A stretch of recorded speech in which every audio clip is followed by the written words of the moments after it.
As long as Tate Rodemaker doesn't throw it tonight, Florida State in good shape to take care of what they were not able to take care of in 2021. That, of course, an FCS foe at Doak Campbell Stadium. Seminoles lead comfortably over the Dukes of Duquesne, 40-7 in the third quarter.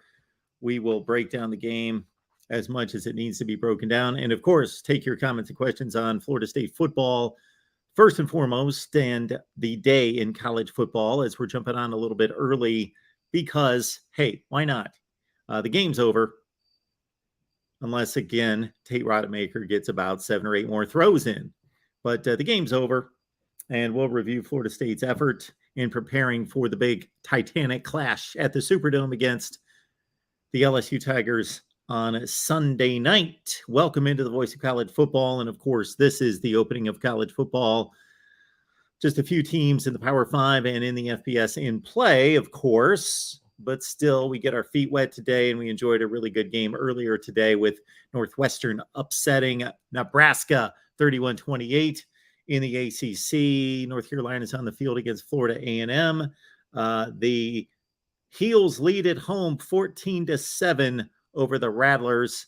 And again, Florida State, the other ACC team, and a number of Group of 5 teams from the Mountain West and elsewhere in play today. But let's first get to Florida State because this is primarily a Florida State post-game show, but we will take your calls here after we get through the Florida State portion of it because I want to write down my thoughts and then I'll go to the chat and see what all of you have to say on Florida State football. We're simulcasting on the main channel, so we understand there's going to be a lot of people that just want to talk college football and what happened today elsewhere and look forward to next week. And then many of you joining us on the Florida State channel, Florida State folks, and it's a FSU post game. So we're going to honor you first and foremost with analysis on Florida State. Jumping on early here, they took the game off the ACC network. I don't know at what point in the game because I was actually watching the game on digital. And then I switched to the ACC network on the TV and noticed that North Carolina is on against Florida A&M. And I can no longer see the FSU game. But as of last count, about 12 minutes left in the game. Noles up 40-7, running the football at will. And the defense has had no issue in this game, despite the 7 points put up by the Dukes. That was produced by Tate Rodemaker's interception, setting up the Dukes with a 25 or 30-yard field. Jordan Travis running and throwing well, looking good. They kept him out of harm's way for the most part, 11 of 15 for 207.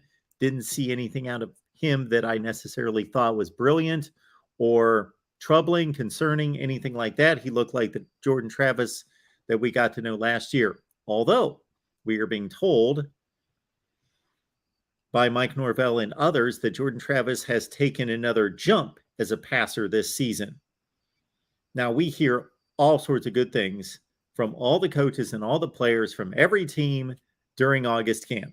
That's what we hear. We heard Nebraska was going to be a juggernaut. We heard that for the last 4 or 5 weeks. They are not.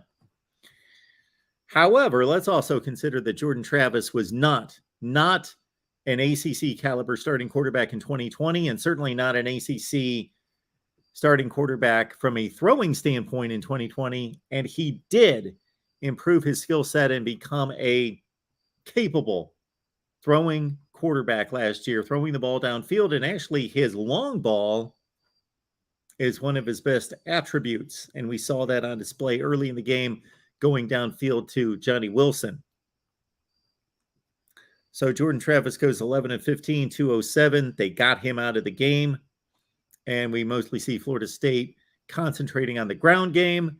They've got 3 backs with over 90 yards. Lawrence Toafili, who had a really strong season a couple years ago, and he's been out of the mix to a certain extent, especially in that 2020 season because of injuries, got banged up a little bit. Trayshawn Ward, who's officially the starter. I don't even know who officially started this game, but I consider Trayshawn Ward to be kind of the guy, although we can see they're going with 3 backs. Trey Benson has had a nice game as well, just ripped off a touchdown run to put the 40 points on the board for FSU. We noted Johnny Wilson. The only thing that was a bit odd about his downfield catch on the post pattern was that he jumped up for a ball that hit him in the gut. That was my only knock on that particular hookup, because Johnny Wilson possibly could have taken it to the house if he wouldn't have left his feet for a ball that hit him between the numbers. Jarian Jones, we saw early in the game, throw a guy out of bounds. Late hit there. Got the tongue lashing from Mike Norvell and left the game for I don't know how long, probably just a couple plays. What the Florida State offensive line was able to do in this game, and it's, again, difficult to tell when the opponent is Duquesne, that the Florida State offensive line basically shielded the edges. The edges were not a factor. So all those guys, the running backs we just mentioned, the three-headed monster, were able to take the ball to the outside at will. Tatum Bethune almost had a pick. Of course, he's making his Florida State debut and is a much experienced linebacker coming in from UCF.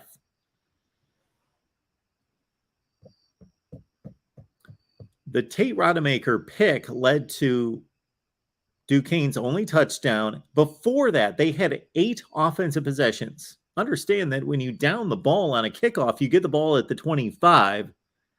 I guess I didn't realize it until the announcer said it, that Duquesne didn't move the ball past the 25-yard line. We're going to have to check the drive stats on that, and Florida State has just scored to make it 47-7.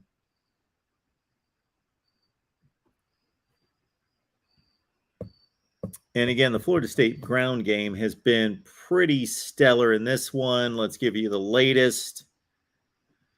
Tate Rodemaker, 2 for 6 for 15 yards in that bad pick. Jordan Travis, 11 of 15 for 207. The ground game, 386 on the ground, 7.6 per carry, and 6 rushing touchdowns. They've gotten Ward, Benson, and Toafili. Maybe this is a little mark for Mike Norvell's offense. He wanted to get the 3 100-yard rushers. He did that, and now Rodney Hill's in the game, the much ballyhooed freshman. Rodney Hill's in the game, 7 carries for 40 yards, and he scored the touchdown to make it 47-7 Florida State. They've held up against the ground game of Duquesne, and the quarterback for Duquesne averaging about 4 yards per attempt, so nothing there. The Florida State defense has come to play. Jared Verse, the outstanding edge rusher from Albany, has picked up his first sack for Florida State. All right, I'm going to take any comments on Florida State football, then we're going to open it up. If the well runs dry on FSU, then we're going to open it up to any comments, and we're going to open up the phone lines for all of you to talk college football. Again, the headliner of the day, of course, Northwestern upsetting Nebraska in Ireland, 31-28. Exciting game. Northwestern wins it to notch a win in the Big Ten, something they only did once in 2022. But as we lead with Florida State,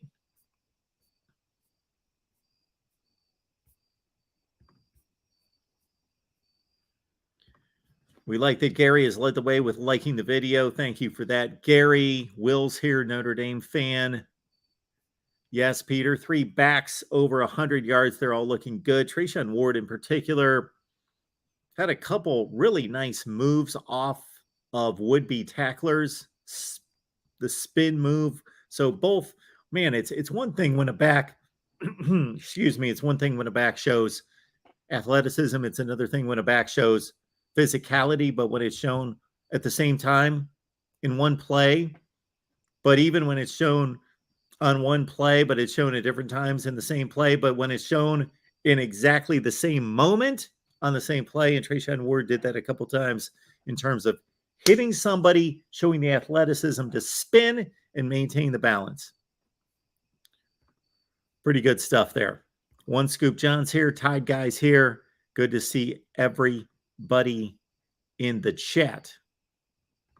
Yakov 22. Not sure we learned much about Florida State from this game. I would agree. That said, probably a 7-5 team.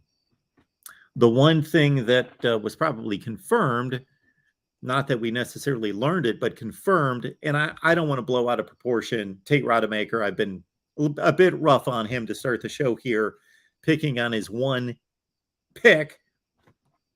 But that Florida State quarterback room is thin. Tate Rodemaker is not a qualified, based on what I've seen. I believe he's had one start that was against UMass 2 years ago. And he threw a few picks in that game. And that was a long time ago. There's been time for him to develop, but he is the starting or the backup quarterback, maybe by default. AJ Duffy, the prized freshman, is just simply not ready physically or mentally to take it on, from what I understand.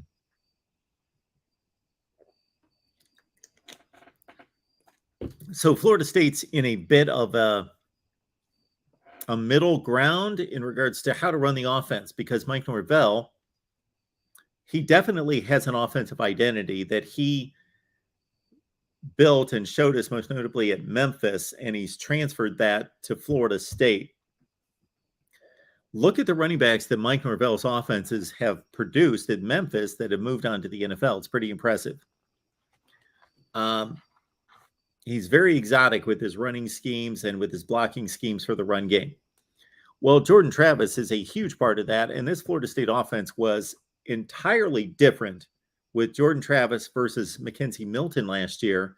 And now we got a situation where I'm not going to say with those three backs that we're seeing tonight, and we've seen them in the past, so I'm not blowing up my evaluation of Toafili, Ward, and Benson based on tonight. We've seen them before. They're good running backs. They're really good running backs. But Jordan Travis is the weapon on the field for Florida State football, running the ball. So how much do you run him? You want to win games. You got to use the weapon, but at the same time, you got to protect him, especially considering what's behind him. If he gets hurt, if Jordan Travis gets hurt as much as he did last year, this season, then Florida State, there is probably going to be a narrow window, a narrow gap between them being a 5-7 team and a 7-5 or 8-4 team. And that difference might be the health of Jordan Travis. So if he misses 2 or 3 games, that might be see you Mike Norvell and see you winning season.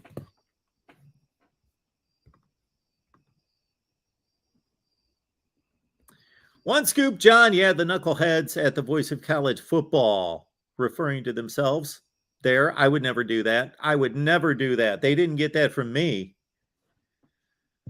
The knuckleheads you can catch on Discord, of course. Go to Patreon, search MarkRogersTV. It's simple to do. A number of people have done it just in the last 24 hours, and we appreciate everybody who has done so. And it's phenomenal. You jump on Discord. You can chat college football whenever you want. If you've got a thought, if you've got a question, and it's 4 o'clock in the morning, you can jump on Discord, and there's probably going to be somebody on there. If there's not, you know what? You leave your question or your comment, and somebody's going to get back to you, and then you can continue the conversation later. But most of the time when you jump on there, somebody's going to be on there to talk college football. Or more like 75 people at this point. So we appreciate One Scoop John letting everybody know. Get on over there. And then you got the after show parties available, as well as my picks, which I believe I'm 1-1 at this point against the spread. I did take Wyoming with the 11. They were smoked by Illinois 38-6. But I also took Northwestern against the spread and took those points. And they came through for me right there. Yes, the Rattlers are hanging at this point, 14-7. Anything from the Florida State crowd? Yakov, Mark, did you catch any of the UConn-Utah State game? I did not. I just saw the score. I did record it. I believe I recorded it. I tried to record it. I just found out in my new location that I don't have CBS Sportsnet. I wanted to see Vandy in Hawaii tonight. I'll probably be able to catch it online somewhere, but if I can't, I'm going to be mighty upset about not being able to watch Vandy and Hawaii tonight. Tim, Tomahawk, that like, folks, it really helps grow Mark's channel. Yes, the like button. YouTube demands it. They love to see the like button. In addition to the views, of course. And please spread the word that we're talking college football with you tonight. And then this becomes the weekly deal on Saturday night, talking college football with all of you every Saturday night after the primetime game. So typically we're here about 11:30 Eastern every Saturday night, checking out the Pac-12 in the Mountain West late night and reviewing the day of college football and taking your calls. Jason says on YouTube TV, it's on ESPNU. Okay, they have switched I got you. They've switched the Florida State game to ESPNU. You got me excited there for a second, Jason, because I thought you meant the Vandy Hawaii game. Okay. Yeah. I should think of those things because I did work at the place and actually was involved in those, the execution of those decisions. I will put it that way. So I should be thinking about that. And had the game been close against a good opponent, maybe the wheels would have been spinning a little bit better and I would have been like, okay, yeah. But I could watch the game anyway on digital. I had it on my laptop. FSU, 4 minutes left, leads 47-7.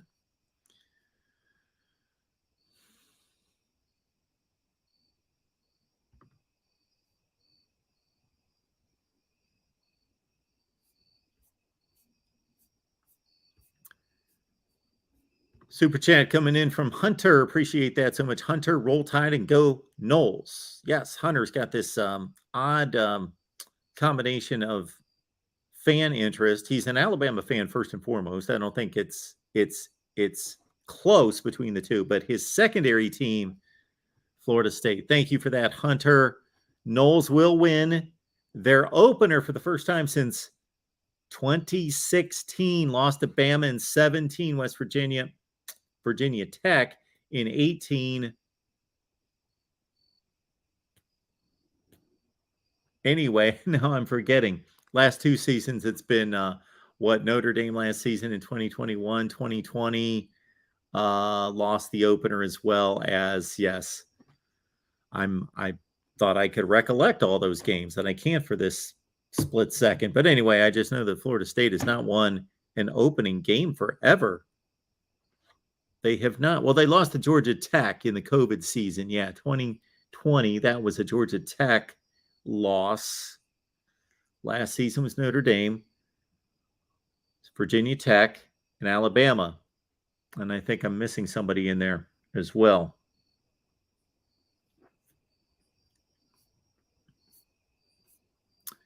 Thank you so much, One Scoop John, for the super chat contribution. Appreciate that. Thoughts on the Harbaugh decision for K to start game 1 and JJ to start game 2? If it's really neck and neck, we'll get to see equal film on both. Okay. I actually didn't know that, but I had surmised that from a tweet that I saw by Steve Dace. So I didn't know if that decision was made and announced or he was suggesting that.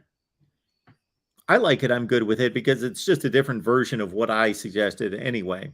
My suggestion was if you feel comfortable with naming a starting quarterback based on what you know from the previous season plus what you saw in August, then make the call and make that guy the starter.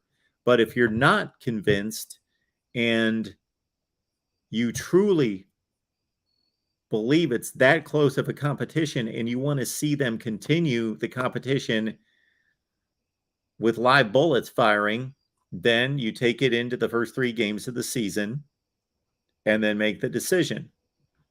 They better have a quarterback established. I think they should by week 4 against Maryland, the Big Ten opener.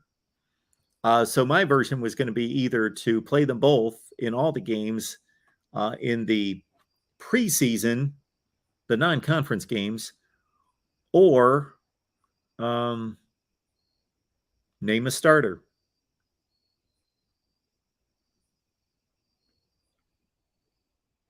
That should be interesting. I think it's going to allow Harbaugh a lot of leeway to make the decision that he truly wants to make, because most likely both of these quarterbacks are going to look good and they're going to tear up these defenses. Most likely, it's unthinkable. It's possible, but it's unthinkable that, let's say, Cade McNamara throws a 20 for 25 game out there with 4 touchdown passes and 250 yards.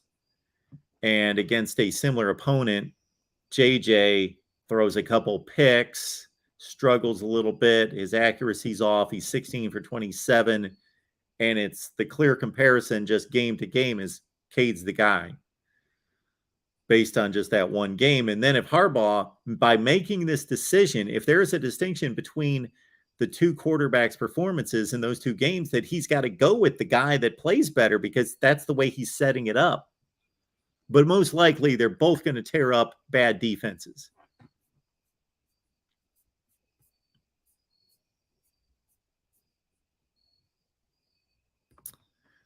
Kyle Pickett, FSU looking legit. Kyle and other Florida State fans, we apologize that your show's been hijacked to a certain extent. We wanted to talk Florida State football. The issue that we had, to be completely honest, was that we had post-game hosts lined up for our Florida State show, just like we did last year. We had 2 hosts lined up for the Florida State show. And as of August 6th, with me checking on them, they had committed to doing Florida State post-game this fall. And then they ghosted me and I couldn't get a hold of them. And then I find out the day before the first game that they're not going to do it. So I don't care. This is what bothers me in life, basically, mostly in business. I don't have personal friends doing this. I don't care what decisions made most of the time. Just get back to me. That's all I ask. Get back to me.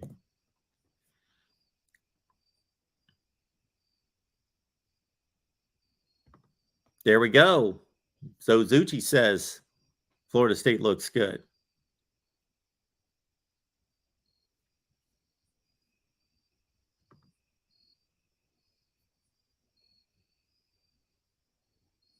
Yeah, look at that.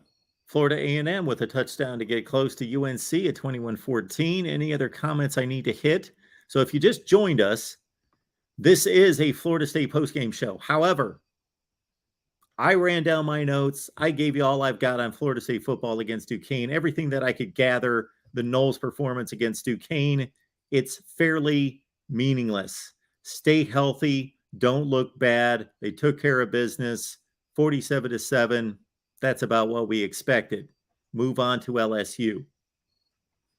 But I wanted to be here to answer comments and questions. And again, unfortunately, our postgame hosts have ditched us. So, good time for me to announce that if you or someone you know or know of is capable of hosting Florida State postgame, hit me up at MarkRogersTV at Gmail.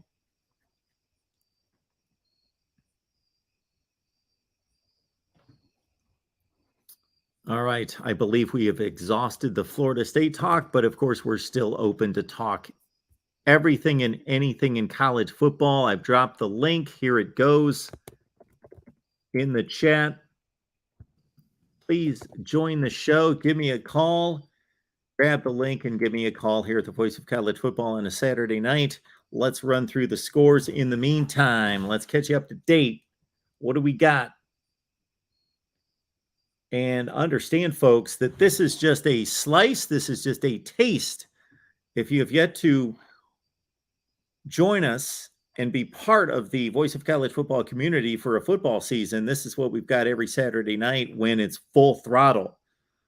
We'll be here every Saturday night at 11:30 Eastern time to run down the primetime game and everything that happened in college football. All right. Your final scores from the day include, of course, Northwestern with the win over Nebraska, 31-28. UNLV defeated Idaho State, 52-21. Utah State came back to defeat UConn, the Mighty Moras, 31-20. Illinois over Wyoming, 38-6. Western Kentucky with a win over Austin Peay, 38-27. Florida State now a final over Duquesne at 47-7.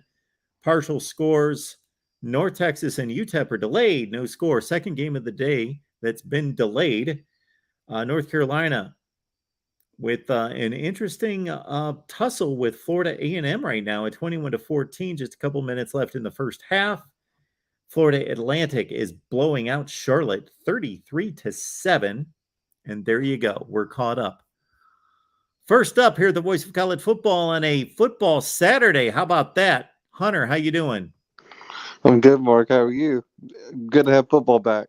I know it. Don't you feel honored? You are the first caller of the first 2022 call-in show. I am very honored. I'm sure. Let's start off with Nebraska and Northwestern. Very interesting game. My thing about that whole game is that onside kick should have never even attempted. Even if it would have worked out, it was still not a good idea. Well, I agree. It didn't work. You're talking about, I don't know what the odds are. I've seen statistics on it. It's generally a 15% play. And we all know the reasons why you typically pull off an onside kick is that you're behind. And everybody in the stadium knows that you're going to onside kick. But we've seen it pulled off, most notably, I believe, by your guy, Nick Saban, in the national championship game against Clemson, correct? Yes, that was one of the greatest onside kicks of all time. Well, they pulled it off. So if he would not have pulled it off, would he have been an idiot? Well, that was a different circumstance.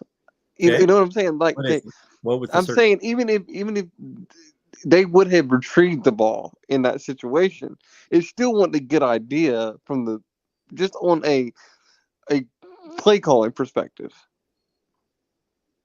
You have to explain. Okay, so in the situation where Alabama play calling, you got the ball, you can call whatever plays you want. You can, but it's just not. It's not a good decision to make when you're up, and you can get if you don't retrieve the ball, you give them a field standpoint advantage. Even if it would, like, what all I'm saying is, even if it would have worked, it still is not a good idea to make that call. Okay. So to be clear about where I stand on this, I wouldn't have done it. I don't think it was the proper call to make, but I think it was more about execution, because let's all understand that had they pulled it off, just like in other famous situations in the history of football, the two that come to mind are the national championship game, of course, in 2015, and then the other one in the Super Bowl between the Colts and the Saints. And when you pull it off, then it's genius. But I'm saying that even if it would have worked out, it's still not a good play from a play calling perspective at that time of the game. If it would have been in the fourth quarter and they would have been behind a touchdown or so, if they're down 10 points and they need something to spark, then you take that chance. The criticism, if you're down, so Nebraska at that point was up 28-17. Okay. And again, I agree with you. I would not have done it, but I think it was more about execution as much as it was about the decision. But let's understand, let's say Nebraska was down 28-24. And so that meets your criteria of they're down, they need to do something, they pull off an onside kick, or they try an onside kick. Well, if they don't get it in that case, then the criticism could be that you're only down by 4 points. You're down by less than a score. Why'd you do that? All you have to do is get a stop on defense and get the ball back. And I'm just letting you know that it's the type call that if you don't succeed, you look stupid every time, unless you're down 21-0 and you have to onside kick it. You're going to look bad if you don't get it. The big problem in the execution of it was, and I don't know who to blame except Scott Frost is ultimately responsible, they kicked the ball to a running back. Yeah. I see what you're saying. I get what you're saying 100%. I'm just And saying the execution from the Alabama game was exquisite. If I recall, the it kicker literally chopped landed the right in ball. his The hand. I mean, kicker chopped the ball perfectly, and whoever the wide guy was on the sideline just sprinted and it perfectly hopped over the player so he could be there to catch it. It was perfect. yeah, yeah. Even if it would have worked out, I would still say that was not a good idea for in the Nebraska game. Well, Hunter, one thing I am completely on board with you in regards to your logic because I think a lot of people just go directly to, well, if it worked, it's a good decision. If it didn't work, it's a bad decision.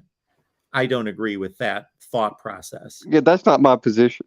You can make all sorts of stupid decisions and they can work out for you. You can blow your savings on lottery tickets tonight and one of them might hit. Was that a good decision? No, you got lucky. So that happens, sure. But anyway, from that point on, since we discussed about that, their Nebraska's defense was just a dumpster fire. I, Terrible. I don't think I've seen that was just odd. I mean, I don't know if it's what happened, but that's not going to win Scott Frost ball games. I mean, they've got to clean that up immediately. I mean, if I'm Scott Frost, I mean, as soon as I get back to the hotel or wherever they're meeting after that game, I'm meeting with my defensive staff. Go, what the hell just happened? Well, this is what basically happened. Unless Northwestern is a completely different offense than what we saw last year. They've got the same quarterback. They've got the same running backs. They've got 4 of the same 5 offensive linemen coming back. They've got their top receiver back from last season. So from a personnel standpoint, this is the same Northwestern offense as last year, and they were horrible last year. Northwestern's offense was non-existent last year, and they tore Nebraska to shreds. Nebraska could not mount any kind of pass rush in this game. Yeah, shout out to Kyle for that super chat, by the way. Thank you, Kyle. Appreciate that so much. FSU is looking good on paper. Well, they looked good on the field tonight, Kyle. But of course, they're playing Duquesne. No, they played a glorified scrimmage and they won the game. And now it's off to LSU. And so we'll know a whole lot more about Florida State football, of course, in about 8 days. But Mark, anyway, so I mean that was just a frustrating game for me to watch because I have a friend of mine that's a big Nebraska fan, and so I wanted them to win. But hey, I mean I'm not. Pat Fitzgerald is one of the best coaches in college football, if you ask me. He's in the top 15 coaches in football. So I mean, it's no surprise that he was able to coach his way into a win there. Well, actually, Hunter, I believe that Pat Fitzgerald is technically and most accurately the 9th best coach in college football. Did you know? I didn't know where he was in the. He's exactly the 9th best coach in college football.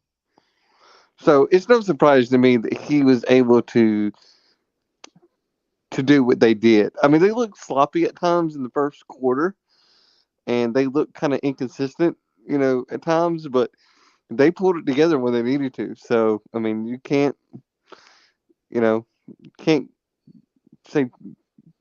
them too much about their performance. I mean, he's the 10th best coach in college football. I just looked it up.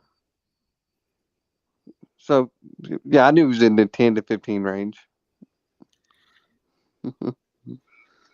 So, but let's go to Florida State for a second. Do you think what you've seen tonight, based on what you've seen tonight, if they can translate this into a tougher opponent like LSU, do you think they have a chance against LSU? Oh, they've got a chance. Yes, they've got a chance. Sure, they do. Or a realistic chance, or yes, a probable chance. Yes, I will probably pick LSU to win, probably, but this is a close to pick 'em game. Sure.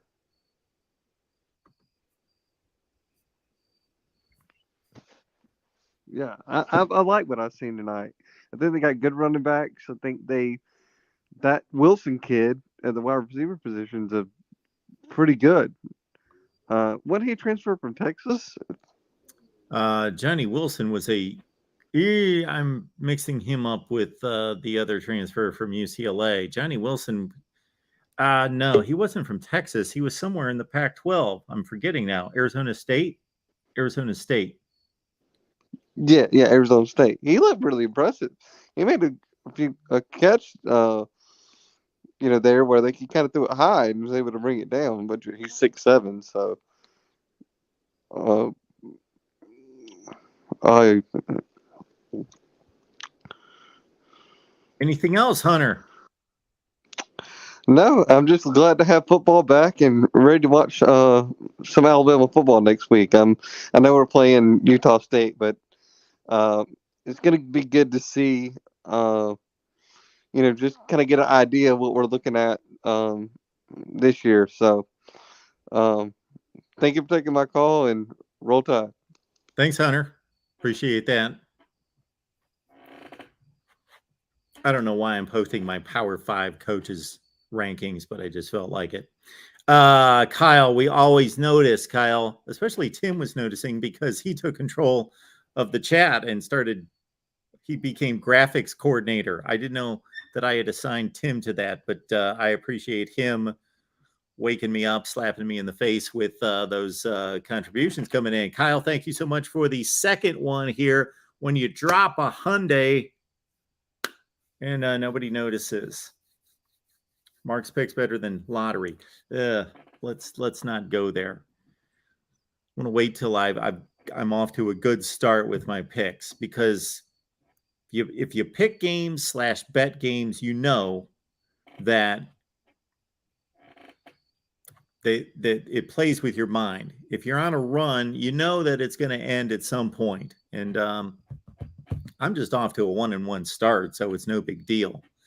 That's for sure. But Kyle, thank you so much for the super chat contribution. You are always appreciated. And everybody else here that does anything to contribute to the channel tonight, whether that's like the video, it's good enough. That's all I ask. Like the video, and you can share the link out there on social media as well. All right, next up, we got the one scooper here. One Scoop John. Hey, Mark. One Scoop John. I went with a large scoop from Campbell today. Very nice. I had one at Applebee's earlier. Okay. Good Great. stuff. So this list that you just had up. Oh, okay. Yeah. Well, I was down for everything until I saw that Stoops was one ranking higher than Harbaugh. I was cool with everything. Yeah. Up until then, because you have your national championship winners, or they've been to a national championship, or Kyle Whittingham has obviously done amazing things. John, you're losing me on this whole national champion. Like, you line up the guys that won a national championship first, and they're automatically that has elevated them to the first 5 or 6 spots. Well, that's one aspect. I mean, it's one aspect. Sure, it's taken into consideration, but just because somebody won a national championship and somebody take Bill Snyder at Kansas State, he was never going to win a national championship. He could have coached till he was 1,083, which I think he did, didn't he? But and he was never going to win a national championship there. But I still think what he did there was beyond remarkable. Sure. Yeah. Mac Brown won a national championship, so he automatically is better than Brian Kelly, Kyle Whittingham, Ryan Day, Mark Stoops, Jim Harbaugh, Pat Fitzgerald. And also consider that if we were having this conversation about 8 months ago, Kirby Smart had yet to win a national championship. So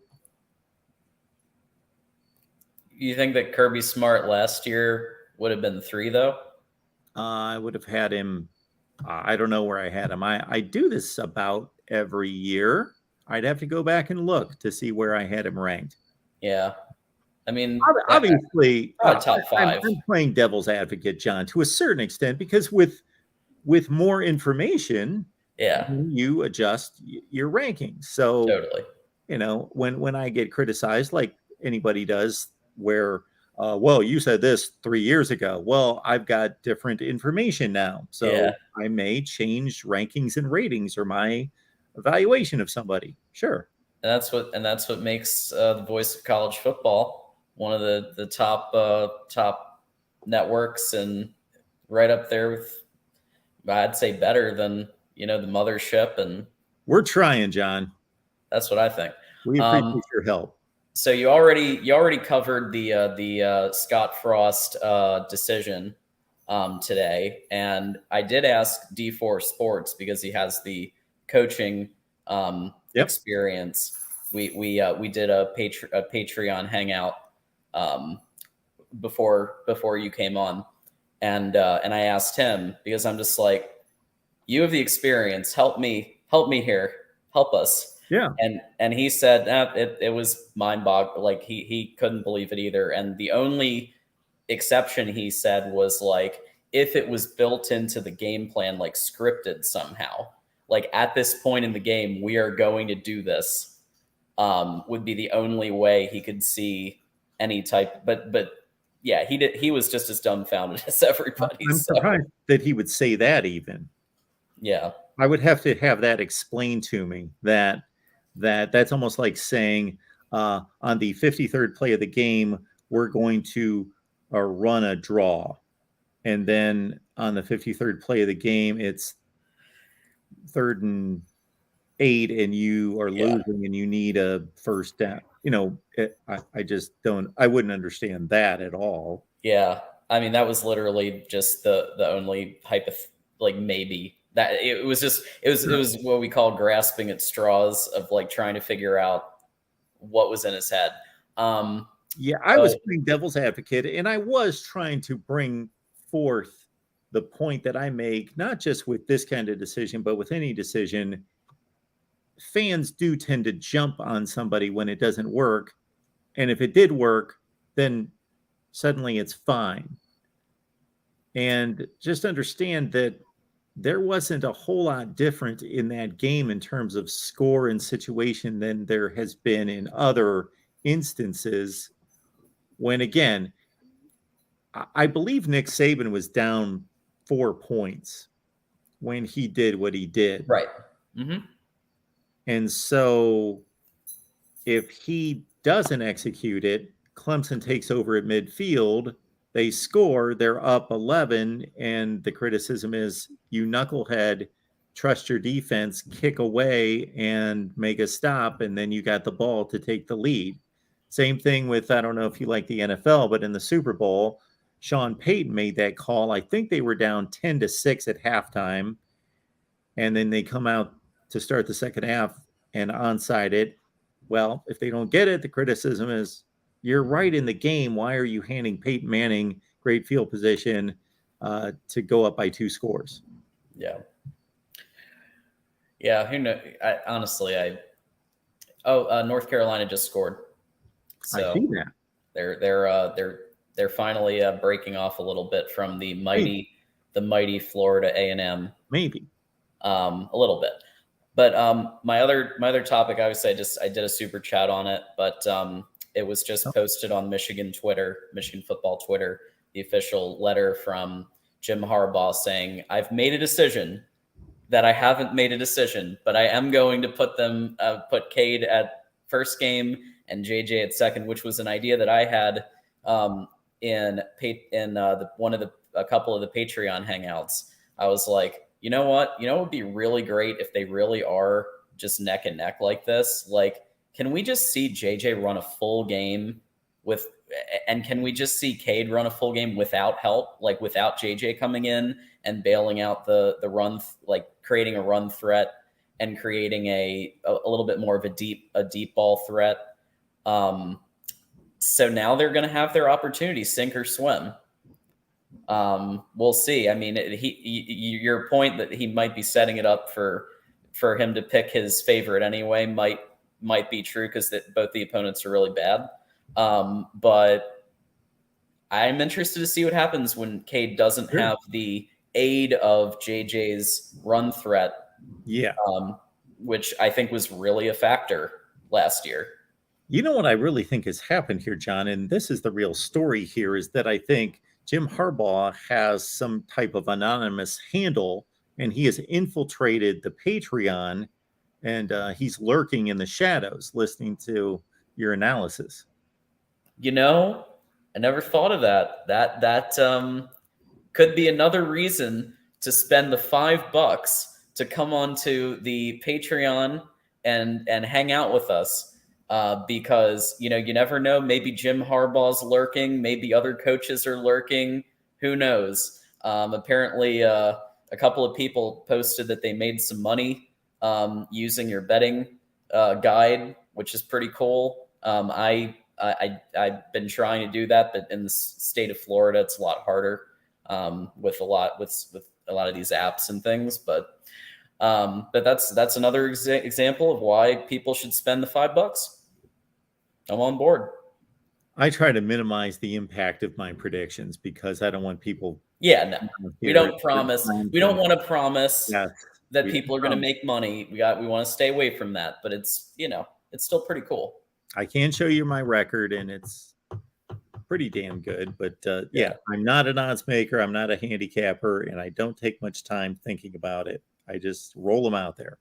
Roll them out. But it's a cool community, and honestly, I think we're all there for each other. We've been talking about football stuff, but we also been it's almost been like a mini therapy session at times, and people are, talking about their life, and it's becoming a really cool, tight-knit community in there. So that's awesome.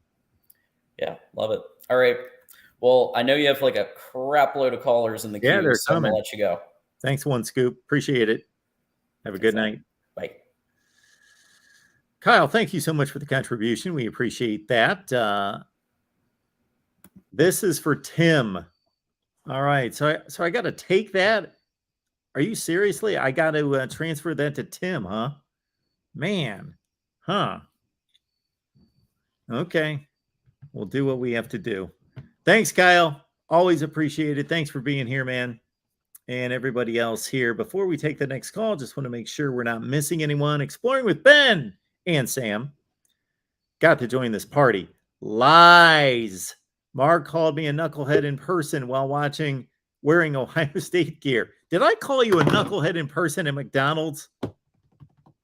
Ben, did I really? I just straight to your face. Okay. Do you have that on video? Did you record the conversation? All right. Thanks, Ben. Appreciate that. Exploring with Ben and Sam. They do some phenomenal stuff here on YouTube as well. Interesting stuff. All right. Anybody else there in the chat? We'll move it on to Jordan Bowman's here tonight. Jordan, what's going on? Nothing much, Mark. I don't want to keep rehashing the whole Nebraska Northwestern game, but that's the most important result we've got right now. Yeah, watching that game, it just kind of felt like I don't know what happened in that after halftime, but it felt like Casey Thompson he was misfiring a lot more. It felt like Northwestern was getting a lot more pressure defensively, and obviously on the other side of the ball, I mean Northwestern did a great job of they ran the ball well, and I thought Ryan Helinski did a great job of taking care of the football, and they did a lot of rollouts and stuff, a lot of moving pocket stuff to kind of help him out and get some easy completions, and he was really accurate. And so that was kind of the most surprising thing about that game. Just looking back at what they did, what that offense looked like last year, it kind of looked night and day as far as the push that the offensive line got and stuff like that. So I want to get your thoughts. Do you think both teams were really good? it's kind of hard because we were talking about it in one of our Patreon hangouts, which you guys should join, by the way. It's $5 a month is all it takes. And we were talking about it, and it was like, well, we wouldn't be surprised if both of these teams went on to win like 9 games, and we also wouldn't be surprised if they both were like 3-4 win teams at the end of the season. So I wanted to get your thoughts. Is Northwestern that good, or is Nebraska just being Nebraska? Well, that is the funny part about what you bring up right then, because as football fans who have watched football forever, it's still comparison shopping early in the season, because a couple teams play, and if somebody looks really good, then there's always that thought, well, then they must not be that good. Well, we're going to have to find out. Now let's watch so-and-so play so-and-so in a couple weeks and see if this result is really because they're good or they're not good. And then you just have to continue to add result to result to result to add it up and build a resume.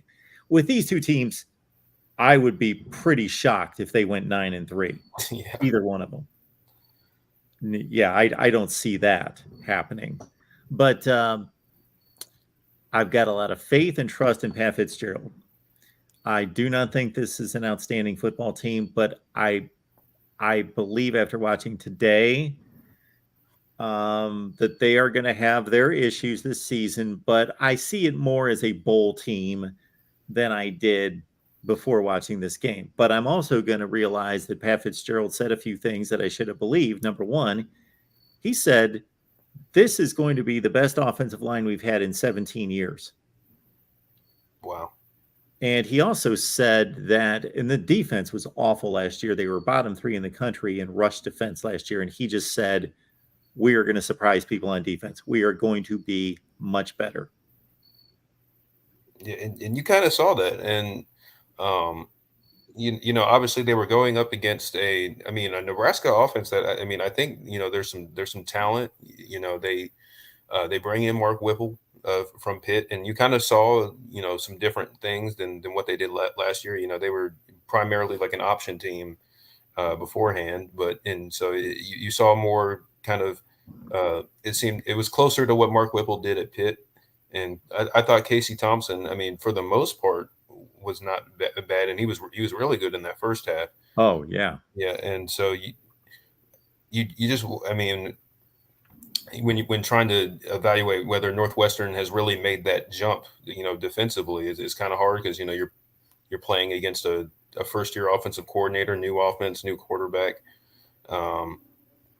and so it's this is going to be a very puzzling result. I just, you know, it's going to be one of those games we look back on in like week 14, week 15, and it'll all probably make a lot more sense. But yeah, it was just it was a fun game though. I wasn't expecting it to be that good. It was a fun game. Yeah, I'm kind of mad because I took the under in that it was 52 at kickoff because I felt pretty confident that Northwestern wasn't going to be able to score, and that didn't end up working out. But most people thought the same thing. Yeah, I'm mad at myself because I pretty much had it in my gut that was going to happen, and so I didn't even think about the spread. I took the points, but I thought Nebraska is going to win this game. They're just better. They're just more explosive. We saw the two teams last year, and I try to guard against the carryover from season to season, but they're somewhat the same teams. And like I said a few minutes ago, the Northwestern offense is the same backs, the same top receiver, the same 4 offensive linemen out of 5, the same quarterback. Yep. They did fortify their front 7 on defense with 4 guys off the transfer portal. So they did help their rush defense immensely. They weren't dominant or anything, but they controlled Nebraska's run game outside of one big run by Anthony Grant, 46-yard touchdown. But I had it in my gut, and I talked myself out of it because about a week ago, I talked myself into it during one of the shows. Nebraska fans were going crazy because they were saying it sounds like Mark's going to pick Northwestern to win. But I was basically saying I heard Pat Fitzgerald during Big Ten Media Days, and I heard Scott Frost, and they were specifically asked about the trip to Ireland. And Scott Frost basically outlined that we're going to be in a boot camp and we're going to be serious, and this is a business trip, and this is what we're doing. We have to win this game. Pat Fitzgerald was, well, a ton of my guys will never have this experience again. They haven't had this experience to go to Europe. We're going to have fun. Then a couple days before the game, then we'll lock down. Then we'll get focused. Then we'll get ready. And it just completely reminded me of a ton of Super Bowl scenarios back in the day. I don't think it happens so much now, but in the first 10 or 15 Super Bowls, it was such a new game that there would always be, almost every year, one coach who was, got to win this game, not letting these guys party, not letting them do anything. We're going to lock it down. And there was a 2-week break between, of course, the conference championship games and the Super Bowl. They got burned out and they were tight. And the other team was like, you know what? For 8 or 9 days, we're going to party. We're going to play loose. We're going to go to practice and all that. But then we're going to wait till about 4 days before the game. Then we're going to lock down. And those guys had, partied themselves out. They were sick of it. They were done. They were ready to focus. They were loose. And that always seemed to be the team that won the game. Yeah. And, going back to Ryan Holinsky, I was pretty, it's a really nice story. Yeah. I don't know if anybody in the chat knows his story, but it's if you have an opportunity to read up on that, it's pretty heartbreaking, but I was happy for him, even though I'm a Clemson fan, and he was former Gamecock and all that. That was that was really cool to see him have that kind of success after everything he's been through. So that was a nice little story, even though he played for a team I don't particularly care for. But if you got to look past the rivalry with stuff like that. So absolutely. Yeah. And I also wanted to talk a little bit about Florida State before I hop off on here, because I know it's kind of hard to glean much from that result, but I felt like they really showed some stuff that they hadn't really in the past. I think they've done a good job on the offensive line. I think Alex Atkins, who's now their offensive coordinator and their offensive line coach, I think he's recruited that position really well and kind of overhauled that group, because Lord knows, since at least 2016, that Florida State's offensive line has been one of the worst in the conference, and a lot of times one of the worst in the league. And so it's kind of refreshing, even though I'm not a Florida State sympathizer in any way, to see them play well, get some push on the line. They ran the ball really well, and I've kind of been banging the drum for Jordan Travis these past couple of years. I think he does, especially last year. I thought he did a lot of good stuff last year. I think he's one of the more undervalued quarterbacks in the country. I feel like some of his struggles in the past were more due to the talent around him than anything that he did. I think he's a better thrower of the ball than he gets credit for. I think his receivers have been very lackluster these last couple of years. It's kind of been a depleted room. Obviously, the offensive line had its struggles. I think that's getting better. So I think this Florida State team is going to be pretty dangerous this year. I know, like I said, it's just whoever they, Duquesne, but just looking at the overall talent profile in the roster, I think they're in better shape than they've been in a while. So wanted to get what do you think? Well, I do know that their strength and conditioning is better than it's been in several years. And I trust that evaluation from the guys that we have on our Florida State show, Logan Robinson and James Coleman, and them evaluating just those guys getting off the bus and how much depending on their body type, depending on their position, the guys that have lost weight, the guys that have gained weight in a good way, and just that they look more like a top level team when that had been not addressed for a series of years to the level that it needs to be to contend for Power 5 conference championships. Yep. All right, Mark, I'm gonna hop off here. Thank you for having me on. This was cool. Absolutely, Jordan. You guys, like John said, please, check out the Patreon. We have all sorts of hangouts. We had a couple watch parties today, and we'll be doing that throughout the season. So make sure you guys check that out if you're interested. It's just $5 a month. It's really not that much in the grand scheme of things, and it helps Mark out, and you get access to a lot of cool content. So yeah, make sure you guys check that out. And certainly, Jordan, with anything that you've got going on YouTube, just let everybody know what they can find that you're working on. Yeah, well, I do a show with D4 Sports every Wednesday. We go live at about 8:15 called College Football All Across America. Just type in the YouTube search bar the letter D4, the number 4 sports, ! And yeah, we go live every Wednesday at 8:15. We do game previews. We do top 10 lists. Lots of non-live content. So yeah, make sure to check us out. And yeah, thanks, Mark. Absolutely. Thanks, Jordan. Appreciate you being here. So let's see. Before we bring in Aiden, let's make sure everybody knows where to find D4 Sports and Jordan as well. There you go. It's D4 Sports right here on YouTube. So check it out. They do some great work. You can catch D4 as well on our Texas postgame show, which will, of course, kick off next Saturday after the big Louisiana Monroe game. So Texas on our Texas channel with Matthew Miller and D4 Sports. Get on over to his channel. Check out his work and the Wednesday night show that he does with Jordan Bowman. Got Aiden on the line to talk some college football. Appreciate you being here, Aiden. What's going on? What's going on, man? How you been? I'm good. What's up? Just excited for football. And real quick, I want to give my thoughts on what Jim Harbaugh's doing with the quarterback situation.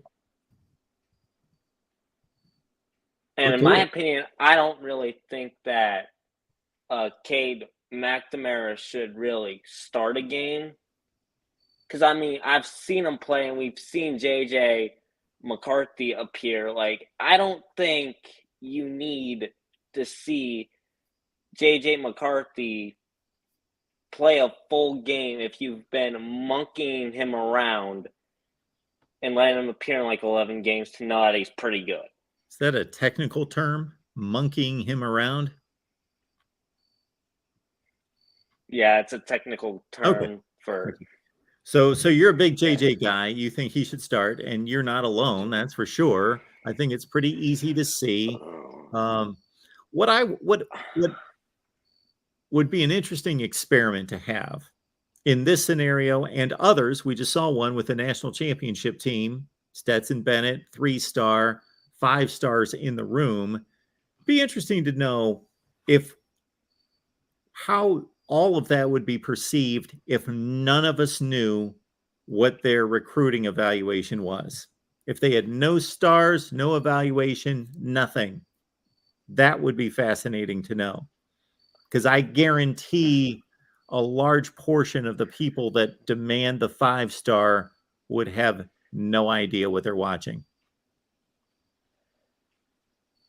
I mean, that's partially because he's just been a backup, but my thing with them is we've let him thrown around. We let him throw the ball a little bit in like blowouts. You know, we put him in for like QB runs a little bit. Sure. And I mean, the throws he was making in those blowouts are just throws Cade McNamara just would not make. A few of them. Yep. And I feel like he also provides mobility. And Cade McNamara is just a statue in the pocket, to be honest with you. I don't know if he's a statue. But he's not. Have you ever seen Drew Bledsoe play? I mean, I was born in 2006. Okay, 2006. Who would be a statue since then? Watch Iowa play with Spencer Petras. Oh yeah, that. Yeah. It's Cade McNamara is just- not a statue. I've seen Graham Mertz play too, but Okay, Graham Mertz. Cade McNamara can move. Can he beat J.J. McCarthy in a 40-yard dash? No. I think the better way to put it is I don't think McNamara is necessarily the threat with his legs that McCarthy is. True. I agree.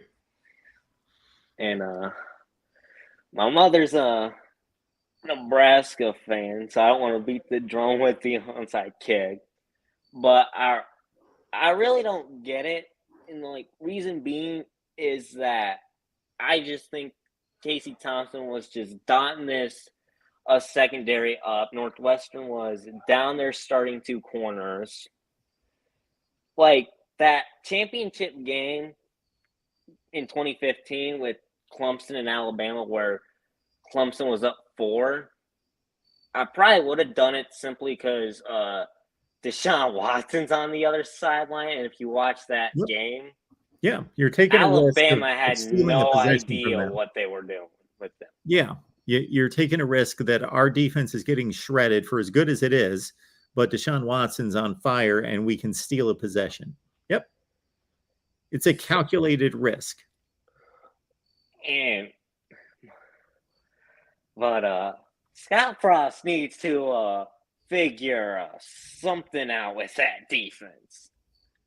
Yes, he does. Because we loved shit on Ohio State's defense last year. We love to, shit on those Oklahoma defenses. But I don't think that Northwestern team should be putting 30 points on you. You wouldn't think so. It's pretty much the same personnel that struggled mightily last year. Nebraska, Yeah. Their basic problem in this game was, number one, no pass rush. And I mean almost no pass rush. Yeah, no. Ryan Helinski threw the ball 38 times, and I bet that he was truly pressured 4 or 5 times. Yeah, that. Maybe. And the first touchdown of the game for Northwestern, the slot receiver was on the right, and he just ran from the right slot, which was basically on the right hash, to the left hash, just straight, and nobody bothered him. He ran right by the edge rusher, and nobody picked him up. And so that was just a flat-out blown coverage. And then they didn't tackle well. They missed a bunch of tackles, and as the game progressed, they missed more and more tackles. I think those Northwestern running backs, Hull and Porter, started to wear them down and just beat them up. Yeah, that offensive line was elite. And shout out to the play call with the moving Helinski around when they did opt to pass.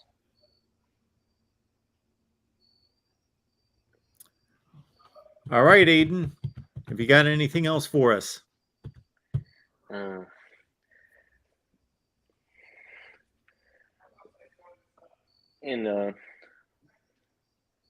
Another thing I want to add with why J.J. McCarthy probably should be the starter is because I think the defense is obviously not going to be as good as they were. Probably so the not. counterintuitive to that is the offense is going to have to be more explosive, and Cade McNamara just can't. If we get down, he just can't. He doesn't have the talent, the arm strength to wheel us back into the game. Okay. Well, there was only one game last season where Michigan was truly down by a large score, and they just got obliterated, and that was against Georgia.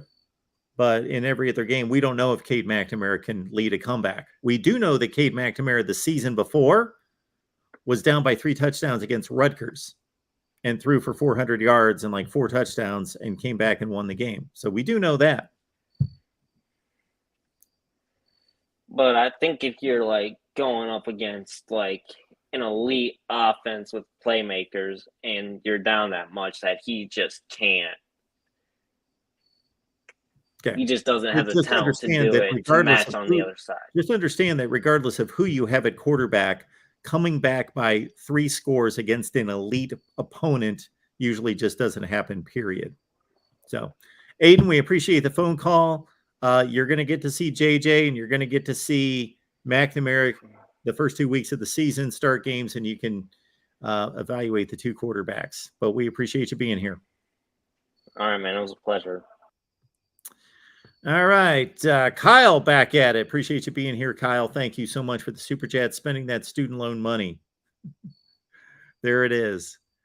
And we also had earlier, there was a comment made here by Kyle. Something to do with, I'll find it.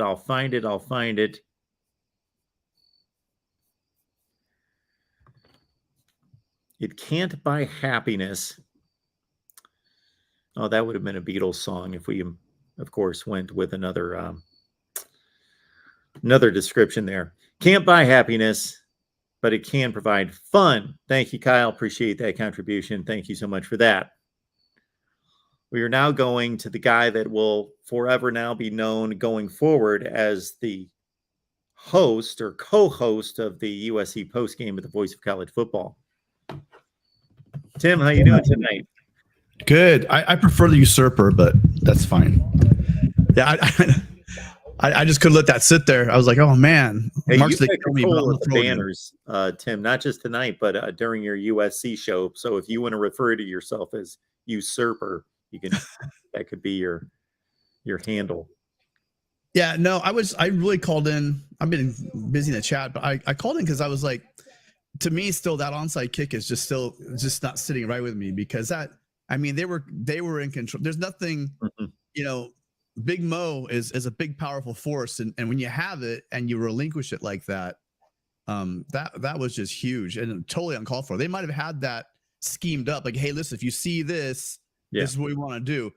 But that, you're the special teams coach or whoever's in charge of special teams, and they don't have the assigned coach, has got to walk over that dude. Hey, remember that thing? We're going to shelf that for a while. Because I feel bad for that kid. Because I guarantee you, I would think that he was told something. Hey, look for this and go for it. And that was a big mess up, I think, on their part, and it really came back to bite them pretty hard. Yeah, you're up 11 points. I'm just providing. I am not saying in any such way that I agree with the call. I am just providing the contrarian view that just understand that I think we get swayed into the thought that, okay, this didn't work, that was a bad call versus look at these onside kicks in the past. But yeah, up 11, you kick the ball away, you've got to give up another touchdown for it to be a 1-score game. You have not control of the game, but you have a decided advantage in the game at that point. It's mid third quarter, you're up 11.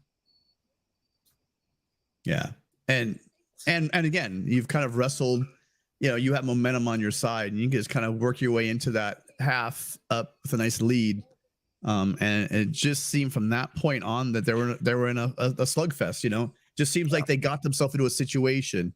They, like the old saying, they left the door open for them to come back and basically snatch defeat from the jaws of victory. It was really bad. So and I had something else I wanted to share with you, but I've been so busy to chat, I totally forgot what I was going to say. But I think that Ben, I know he might try to contact you. I think Ben was trying to do maybe a trial run of the his late night show tonight, maybe sometime late tonight. See if there's any delinquents out there that wanted to do some late night chatting after all the games, after the Hawaii game's over. So I'm not sure if he's calling in, but I think he's probably going to contact you about that. So sounds good to me. Be aware. All right, Mark. Again, Kyle, thank you for support. I worked it out with on my calculator. You're looking at like 60 months worth of of being in the Discord. And again, unless we want we love Bowman. Bowman's awesome. I mean, he doesn't just know Clemson. He knows college football. Yeah. He knows ACC inside and out. But we need more ACC guys in there. We really do. Quite frankly, we need all the conferences. We need more. Yes, we do. A lot of us in there, but we need some. I think Kyle's not the kind of guy that sits on his hands. So if Kyle was in there, he'd be talking with us.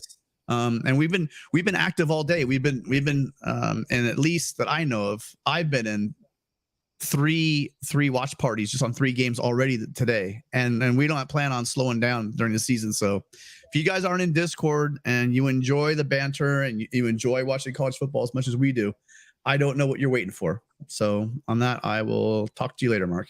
Thanks, Tim. Appreciate that so much. Our guy, Tim, is one of the post-game hosts for USC football, the voice of college football. So, of course, USC's in action. Lincoln Riley era begins next Saturday in earnest against Rice.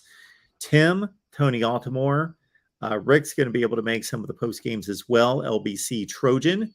And we look forward to those guys doing USC post-game. And they're building up such impressive thumbnails and graphics. I'm just telling Tony, hang on, you're making the rest of the things that we do here at the Voice of College Football look horrible. But good stuff there. Got Dr. C on the line. Welcome into the Voice of College Football. Hey, how's it going, Mark? I'm doing well. Hey, I also forgot to shout out the real MVP and also JD as far as the greats. Everyone's great in the community, but those guys really do. Who are we highlighting tonight?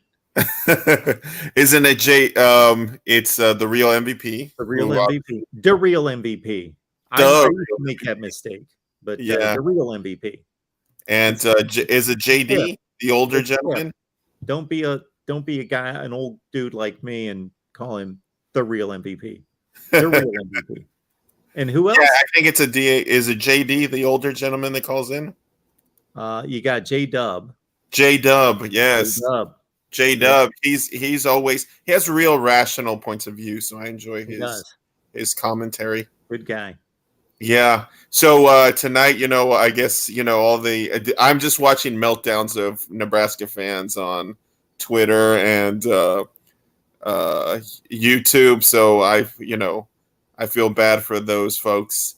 This was a game that I thought Nebraska had to win, and for it to go the way it did, I mean, they had hope.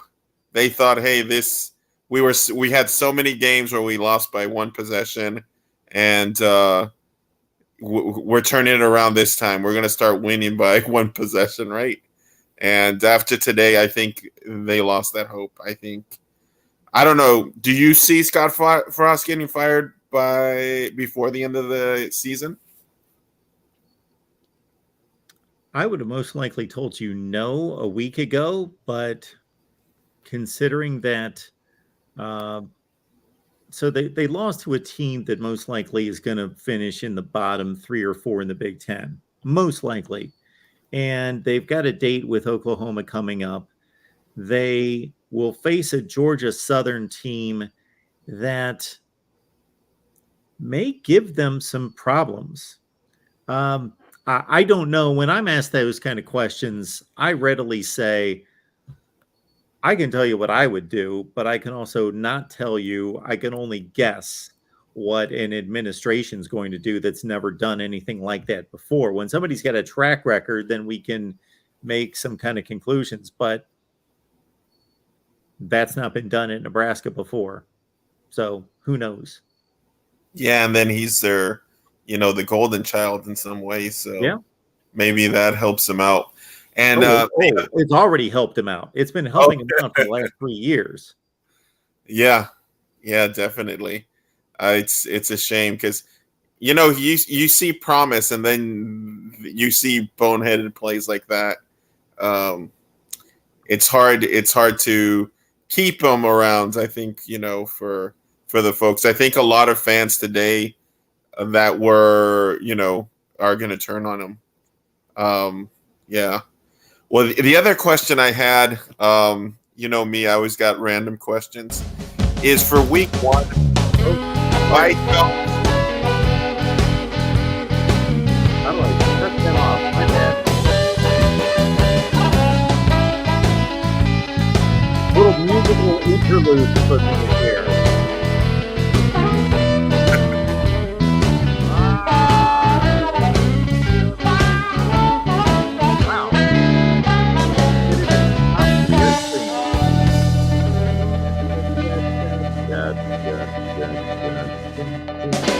Wow. Okay. wow? So this is gonna keep going. Let's get to it. Hang on. I'll hang tight. I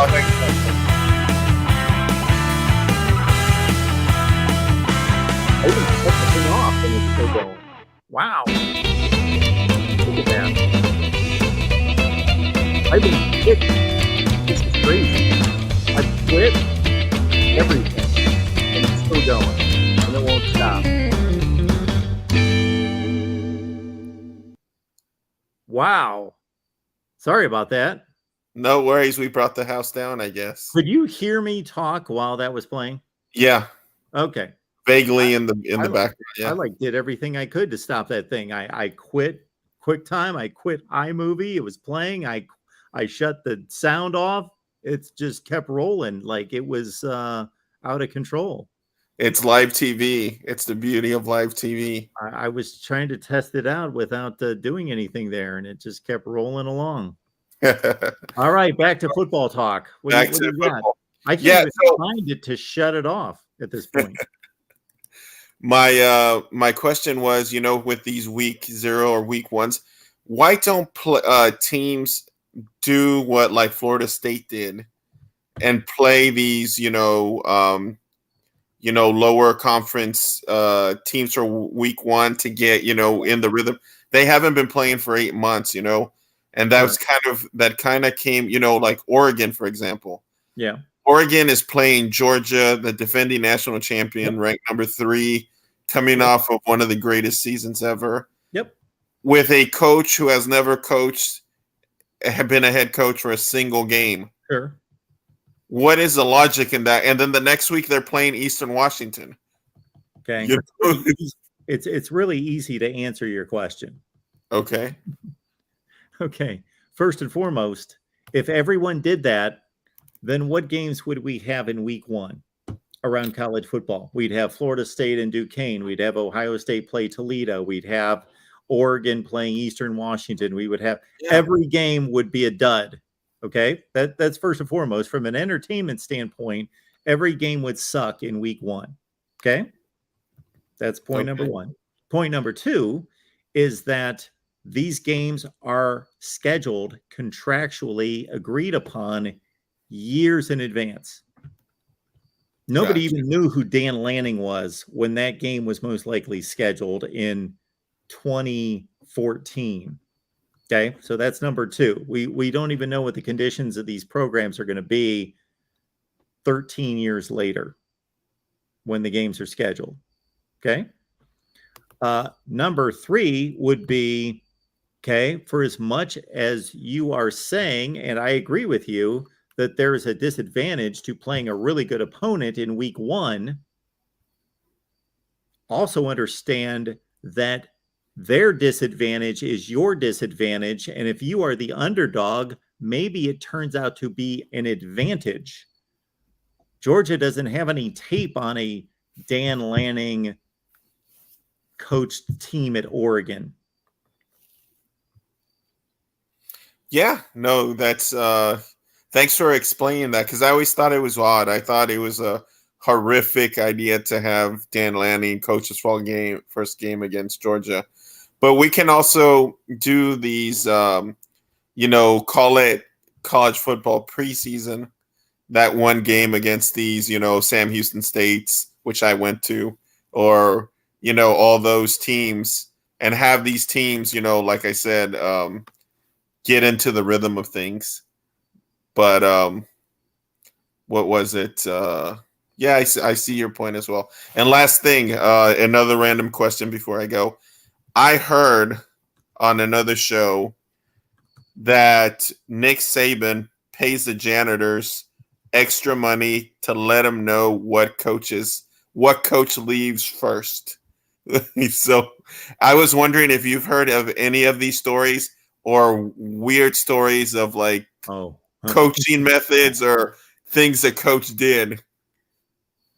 Coaches are generally by nature paranoid, so that wouldn't surprise me. And shoot, I think companies to a certain extent operate like that, as opposed to trusting yourself and trusting your staff to say, you know what, I'm going to evaluate these coaches based on their performance. That's all that should count, performance, not you worked 58 hours and you worked 69 hours, therefore you must be better than him. And I'm going to, no, if this guy can work 57 hours and be better than the guy that worked 69 hours, then so be it. Mm-hmm. We have a job to do. I worked at a place where, fortunately, I was generally, sure, I had to be there at certain times, but generally evaluated based on my performance, not they worked longer than you, they left 20 minutes later, therefore they're better. No, it's about your performance. I don't know. That wouldn't surprise me. I don't know Nick Saban, so I don't know, but that sounds something maybe more like he would have done 10 or 15 years ago or 20 years ago, as opposed to something he would do now. I just think he's mellowed out a little bit. He's accomplished so much. I think he's more comfortable with himself and with his accomplishments and who he is. And he's lightened up a little bit. Knowing who he is, and I mean, the guy just like bats 1,000. Is there one thing that you would say Saban can improve on? Something Nick Saban can improve on. Wow. That's a good video topic right there.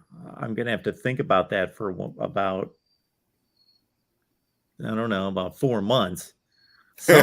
Well, there was always something that anybody can improve on, but man, it's hard for me to pick apart the man's abilities as a coach. Because if you see recruiting, he's, an A+. I think the most, the discipline that he gets, the recruiting and everything, but I think the way that he has evolved with the game, sure, going back to the Smash Mouth Alabama to hiring Lane Kiffin, sure, and Kiffin bringing him into the future of college football. I mean, the way that he's adapted. I thought about the other day, is there something that Nick Saban could possibly improve on? And I don't know. I don't know if there is. Oh, I can get extremely nitpicky. If we could go back in time, he should have ran Derrick Henry more in the second half against Ohio State. There's no question about that. I even knew that. Now I know who Derrick Henry is. Mm-hmm. Then I knew who Derrick Henry was, but I didn't know he was going to be Derrick Henry, NFL rushing champion. And shoot, I was watching the Sugar Bowl in 2014 thinking, I hope they stop giving that guy the ball or don't give him the ball anymore, because they'd give him the ball and he'd truck for 12 and 15 yards a clip, but then they'd get away from giving him the ball. And I'd be like, I hope they don't give him the ball anymore. I was scared to death of Derrick Henry winning that game, but they were more interested in letting Blake Sims throw the ball 35 or 40 times. Mm. And who was the offensive coordinator? Was it Kiffin at that time? Yeah. Oh, it was Kiffin. Yeah. Interesting. Yeah. Huh. Well, if you think of other things, there goes your video. I'm sure it might go viral just for mentioning that. He has been fortunate. He has been fortunate in certain respects. Oh, absolutely. He's taken advantage of that good fortune, but he has been gifted a few opportunities that he probably should not have been. He has had a team that, and again, we've got to wipe out the history of Nick Saban over the last 12 or 13 years and go back to 2009. And this is Nick Saban with one national championship, coaching, still extremely respected and considered one of the best coaches in the game. But this is not Nick Saban, greatest of all time. This is Nick Saban coaching against Mac Brown, who had just won a national championship 4 years earlier, and Colt McCoy gets hurt the first series of the game. That game was 24-21 with a serious reduction in quarterback play for Texas. Yeah, I remember. There are other instances, but there are also some things that went against him. You know, his 2013 team could have easily won the national championship, but there was a kick six. You know, we could pick that apart if we wanted to. His team should have been better prepared for, or he should have understood that his kicker had no shot of making that field goal against Auburn, and he should have just thrown a Hail Mary and went to overtime rather than kicking the ball to the goal line like that. They had no chance of making that field goal, and they had a bunch of offense. Anytime you have special teams out there in that situation, you got to understand most of your guys that are going to be chasing a kick returner are offensive linemen. Yeah. Yeah. I didn't think of that. Yeah, you're right. That was one of the greatest college football plays ever. Yes, it was. It was crazy, of course. All right, man. Thanks for dropping by. Hey, thanks, Mark. Have a great night. Bye. You too. Appreciate all the super chat contributions and all the comments and everything else that you guys do for us here at the Voice of College Football. Please like the video. You can share the videos out on social media. All you have to do is grab the link, let people know that we're here talking college football. I tweet it out, but understand that you talk to people every day on social media that have no idea that we're here. So you are the person to do that. Before we get to Yakov, let me catch up with this one from Falconer X. Appreciate the super chat from the 305 there from Falconer X. How do you think the turf held up today? That is an inside joke between Falconer X and myself. It looks like a pretty non-eventful turf situation currently at North Carolina. I can see that. Looks like they've got that synthetic turf going with all the the little rubber beads in it. So typically not an issue there. We saw the turf monster jump up and grab a Duquesne defensive back who was going for a pick six, and he just all of a sudden tripped and fell. So that was an issue there. But otherwise, it's been a non-eventful turf day. But Falconer X, believe me, we will have a lot to talk about concerning turf issues in college football this year. Yakov, how you doing tonight? Hi, Mark. Great to see you again. Good to see you, sir. I have to tell you, when I was watching Fox at noon when they signed on, and I remember just like putting my hand up like that, saying college football is back. You know, they're showing a little montage of various things, and felt good to see some live action again. I know we've been preparing that for months, but so Mark, actually, I appreciate you having me. I wanted to say something about Nebraska, but before I said that, it kind of reminded me. I heard a few minutes ago when you were talking about Cade McNamara about a statue. He's not a statue. He's not. No, not a great athlete. No. I mean, he's not a burner, but he's mobile enough. But it made me think about. I know you always look when I do some historical references, but I haven't heard that term so much anymore because just not as many statue type of quarterbacks as there used to be back in the day. But it made me think about guys like Bernie Kosar and Dan. I remember Dan Marino wasn't much of a runner. No. Certainly could throw the ball quite well, but maybe thinking about guys like Mark Rippon and maybe even someone like Jim Everett too. Guys, good quarterbacks, but certainly I think those are good examples right there. Very good. Those are statuesque type of quarterbacks. I would put a Ron Jaworski in that category. Yeah, but maybe him. I don't remember if Terry Bradshaw could run. He was sort of he could run. He could. I guess I could remember he was sort of very end. He sort of retired when I started watching football. But now Namath became a statue, but that was because of bad knees. He was a great athlete. Just Namath actually was a runner in college more so than a passer. Right. Yeah, I've heard. But Kenny Stabler, the same thing. Kenny Stabler was a pretty mobile quarterback, but he played so long in the NFL, he became just tied to the pocket. How about real fast? Could Jim Plunkett run at all? He was okay, not so much, but he wasn't a statue. But right. No. Okay.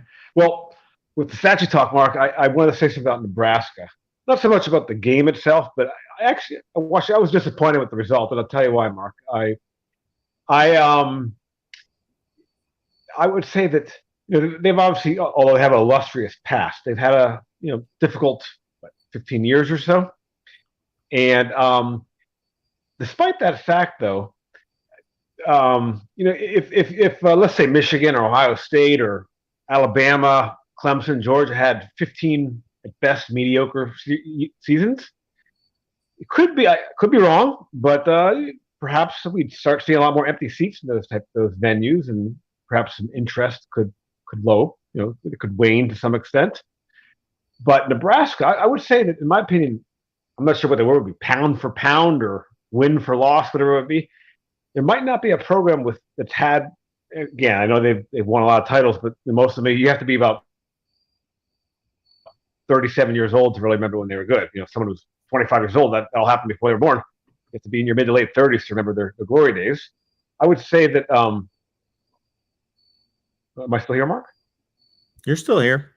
I'm sorry. Sorry. You've been frozen for a long time, so we took your. Oh, okay. Well, as long as you can hear that, that's good. Yes, we can hear you. Well, I would say, Mark, that again, whatever the word would be, pound for pound, win for loss. I would say that there's not a program in the country that has such a high level of engagement as far as interest level, as far as fans showing up to the stadium, as far as crowd noise, as Nebraska. That's one of the things I really admire about their fan base. Obviously, it's Ohio State, but they're probably my second favorite team in the Big Ten. I just admire that how much the people care about the team and support the team. And again, they do that pound for pound better than anyone, considering that their last 15 years have been, at best, mediocre. I was just wondering if you would, maybe see things similar to that. Yeah, I've said something similar than that a number of times, because we've seen programs like USC have not a long stretch of losing, but they've had down years like they did last year, like they did in 2018, and overall has not been the program that they had been under Pete Carroll. And we see the results in the attendance at the LA Coliseum. We see UCLA, that used to be a really good football program, not an elite program, but a really good top 15 to 25 program. And they haven't been that recently. And we see the Rose Bowl 2/3 empty. Even Florida State, with their bad teams over the last 5 years, they've not been packing out their stadium. There's other examples. And Nebraska sells out that stadium every game, and they have been bad for 5 years. They've been a fringe contender in the Western Division before that, an 8-4 type program. And for the previous 10 years in the Big 12, despite going to the Big 12 championship game the final 2 years, they ironically ended their Big 12 stay with two really good teams that almost won the Big 12 championship, and one probably got ripped off by the timekeeper. But before that, they went through a run post 2001 Rose Bowl national championship game to 08-09, where they did not compete in the Big 12. So they've been down for 20 years, and they packed the place out. Right. Okay. So I guess we're in agreement on that. Another thing I'll say about their program, Mark, and then I'll make one more point. I know you have a lot of calls tonight, but I read that the average player in Nebraska comes from 750 miles away. Yep. Which is, I know you live in Connecticut, I don't know where, but we'll just say Hartford. That is farther than Hartford is to Stowe, Ohio. So can you imagine? I think it's about 800 miles from your house. Again, I don't know exactly, but let's say Hartford to Indianapolis. So can you imagine the average guy? They have to recruit people because it's a small state. I heard there's about 3 or 4 Division I level players there every year that are in the state. So imagine, the average guy drives from Hartford, Connecticut to almost Indianapolis to play for Nebraska. That's a distance. I don't think of Hartford, Connecticut and Indianapolis as being, close, but that's the average distance that a player comes to play for Nebraska. There you go. Couple miles there. And one last team, I'll also say this for Mark. I'll get your opinion on this. This team has a very different history than Nebraska as far as the fan engagement level. And we're going to see them next week. South Carolina has never had any sustained success. They had a couple of years here and there, but they've certainly never been winning team year after year after year. Yet, I don't know how much you've paid attention to their fan base or what you see in the stands there, but to me, those are very engaged fans. They have big crowds there, even when they're 6-6 type of years or even losing seasons. To me, I'd like to see them win because there's not a fan base that supports their team.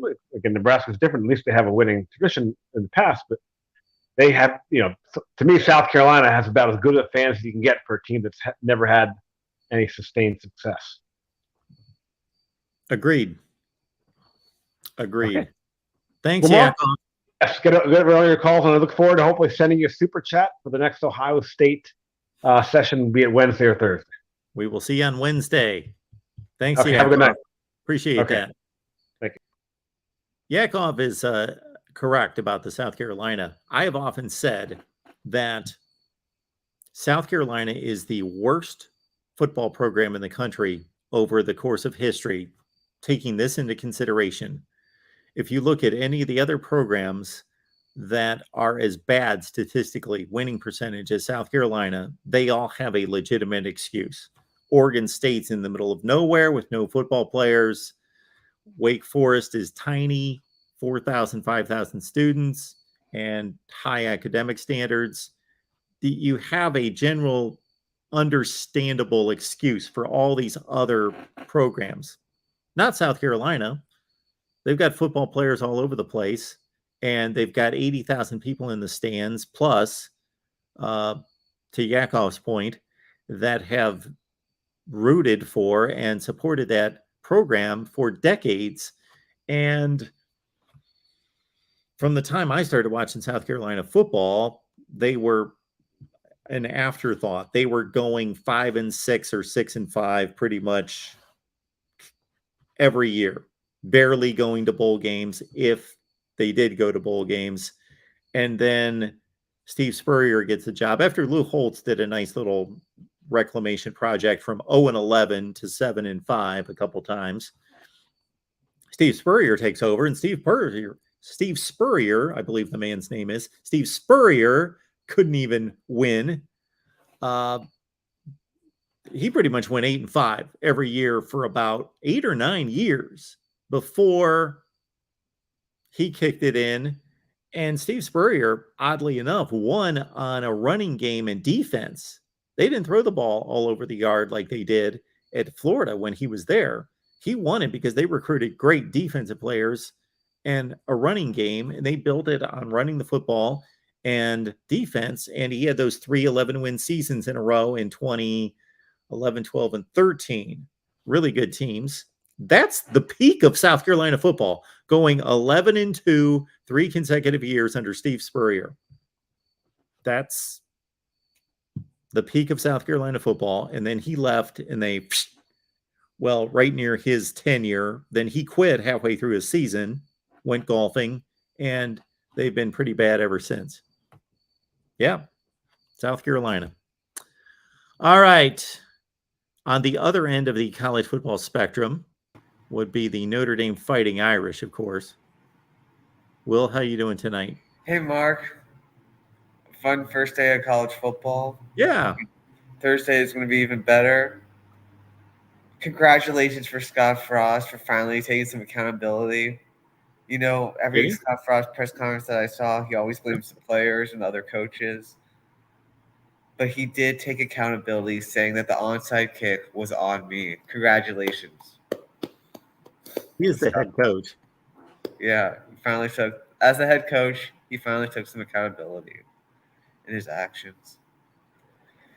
Mark, I was alarmed Yeah. by how high you had Brian Kelly on the coaches' ranking. Can we take a look at the list? Yeah, we will pull it up. Start your soliloquy, and we'll bring it up.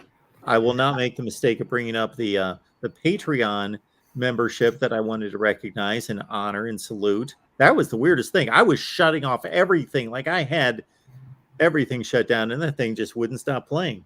But anyway, yeah, Brian Kelly at number 4. Ooh, goodness. I understand that Brian Kelly did a better job than Bob Davey, who's a scumbag, Ty Willingham, and Charlie Weiss, but I don't know, like number 4. Okay, a little high on Brian Kelly, huh? Too high? Too high. I would say he's above, like, I mean, he's definitely like a tier above, like coaches like Dave Doran, but I don't know. Like, I would definitely put like Lane Kiffin. I would definitely put like coaches like Lane Kiffin and Mike Leach probably a little ahead. What has Lane Kiffin done that Brian Kelly hasn't done? Well, like if you look at a Lane Kiffin offense, like they're all better than. We're rating coaches based I mean, on how not many on points offense, they but like, score, I or don't how know. many I feel like yards they gain. he like turned around Ole Miss. And, I mean, obviously he underachieved at Tennessee and USC, but I feel like he's like taken Ole Miss definitely up a level. Let me ask you this, Will. Yeah. When is the last time Ole Miss won as much as they did last year? The bowl when they beat Alabama the first year, they beat Alabama. Yeah, like 2014 and 15. Those teams were as good or better than last year's Ole Miss team. So that's not like a miracle that Lane Kiffin pulled off. But I feel like it's a little harder to win at Ole Miss than it is at Notre Dame. Sure, I understand that. But Lane Kiffin won 10 games one time at Ole Miss. He's been there for just a couple seasons. So he's just starting. And Lane Kiffin, we still have to take into account what he showed us at USC and Tennessee to a certain extent. And, Lane Kiffin has the opportunity to, of course, improve and get better and show that he's a legitimate great coach. He's not really displayed that. He's shown us splashes of that. So I'm not going to elevate Lane Kiffin to top 5 status in college football because he had 110-win season. Where Brian Kelly is the best Notre Dame coach since Lou Holtz, and it's not even close. Like, he raised Notre Dame's game considerably while he was there. I don't know, like the decisions that he made to hire Brian Van Gorder, and not to start Phil Dracovic, I don't know, and also hit the bad recruiting. The bad recruiting? Well, he's not good at when you hear Brian Kelly talk to a recruit. He's not. I don't know. He's just not good at his job. He has to hire the other guys to do it. He can't close himself. And I feel so we understand that Brian Kelly left Notre Dame with the 4th recruiting class in the country last year. Well, that was because of Marcus Freeman. That wasn't because of Brian Kelly. That was because Marcus Freeman came in and started doing Marcus Freeman things and just being a shining light. I don't know. I'm trying to think of the right words to describe it, but before Marcus Freeman, Brian Kelly's classes, they weren't good enough for Notre Dame to be a national championship contender, and the standard at Notre Dame should be to win a national championship, and Brian Kelly couldn't accomplish that. Obviously he's a tier above Ty Willingham, Bob Davey, and Charlie Weiss, but a tier. Well, a few tiers. But like I don't know, like to see like what Kyle Whittingham did to Utah. Like Kyle Whittingham took Utah to like I'm not trying to disrespect Utah, but I don't think Utah can be any better than it is right now. And I think Notre Dame like can be better if ran by a Notre Dame man. And I feel like I don't know. I feel like Brian Kelly just wasn't what we all hoped he would be after 2012. I feel like he wasn't the same guy after 2012. He just wasn't as I'm trying to think of the word. I'm tired. I can't think of the right words. Well, I'm looking at Brian Kelly's recruiting classes, and he had 3 or 4 in the top 10, 9 and 10. His best recruiting class was 5. That was around 2013. And then the rest of them were between 10 and 15 in the country. I mean, I feel like Notre Dame, you got to be top 5. You got to be like the only schools that should like before NIL, because NIL changed things. I feel like the only schools that should be higher are Alabama, Clemson, and Ohio State. I feel like those are the only schools for sure that should be higher than Notre Dame. I feel like Notre Dame should be better than pretty much all the other schools. When was Notre Dame getting those kind of recruiting classes? Well, now they are. Well, and I feel like that should be the standard. We have yet to experience this complete recruiting cycle. So let's get to the finish line first. And then we'll see what Marcus Freeman does. I am not predicting his demise by any stretch. I think he's a really good hire. I think he's an excellent hire. And I'll rank him appropriately at the time. It just like frustrates me when you hear all these stories. They're like, I wanted to go to Notre Dame, but I felt like it wasn't wanted. Well, like Ronald Darby's story, like it just makes me frustrated because I know like we could have been better. And even when we did have good recruiting class, like 2015, I think 2015 Notre Dame team, I'm not saying they're better than Alabama, but like the talent, look at the guys that were drafted on that team. And the coordinate, like Mike Sanford was awful and Brian Van Gorder was awful. That team should have went. I'm not saying like maybe if the weather was good, maybe just Deshaun Watson would have diced us up a bit. But I felt like we could have won that Clemson game because went down 4-18-0, and then we had a really bad turnover and we almost pulled that one back. And the Stanford game, that just awful defensive play calling that cost us that Stanford game. Just it made me sick to my stomach, honestly, watching that field goal go in for Stanford. I mean, that was a good Stanford team, but that wasn't the Andrew Luck Stanford team. I mean, they did crush Iowa, but I don't know. I felt like just the frustration that Brian Kelly cost us Notre Dame fans. It just makes us sad to see him rank that high. So if we're sitting here in 5 years, what are you expecting that Marcus Freeman's going to accomplish? I'll say 1 national championship. He's going to win a national championship in the next 5 years? Yeah. Okay. I would bet against it myself, but it wouldn't surprise me. Mm-hmm. But I just see the film of these guys said your life depends on Marcus Freeman winning a national championship in the next 5 years. I'd say, no, I'm not taking that. You can go ahead and pull the trigger when I see him beat the likes of Alabama and Ohio State or whoever in the playoff. But he could do it. He could do it. Certainly. It should be the goal, and he's recruiting like a madman right now, but he hasn't won a game yet. Yeah. And like I don't expect us to win one this year, but I feel like if we could stack the classes up, I feel like we can. And I really like our coaching staff. I know I haven't seen them coach a game yet, but I really like I don't know. Maybe I'm buying into the Kool-Aid too much, but when I like watch people like Al Washington, like I really liked Al Washington's interview and Chancey Stuckey's interview. Like we actually have competent people running our football team at all positions, which I felt like we never had under Kelly. Well, I understand that Brian Kelly's not a likable guy.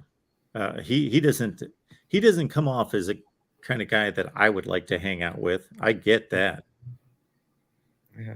Like Dabo. And he didn't beat elite teams. I totally get that. I understand that. But nobody before him for 15 years was beating anyone. Yeah. I know. I mean, I feel like he should at least be like above. Maybe like I feel like him and Harbaugh are about the same. And like, do you think like like what do you think of that statement? Well,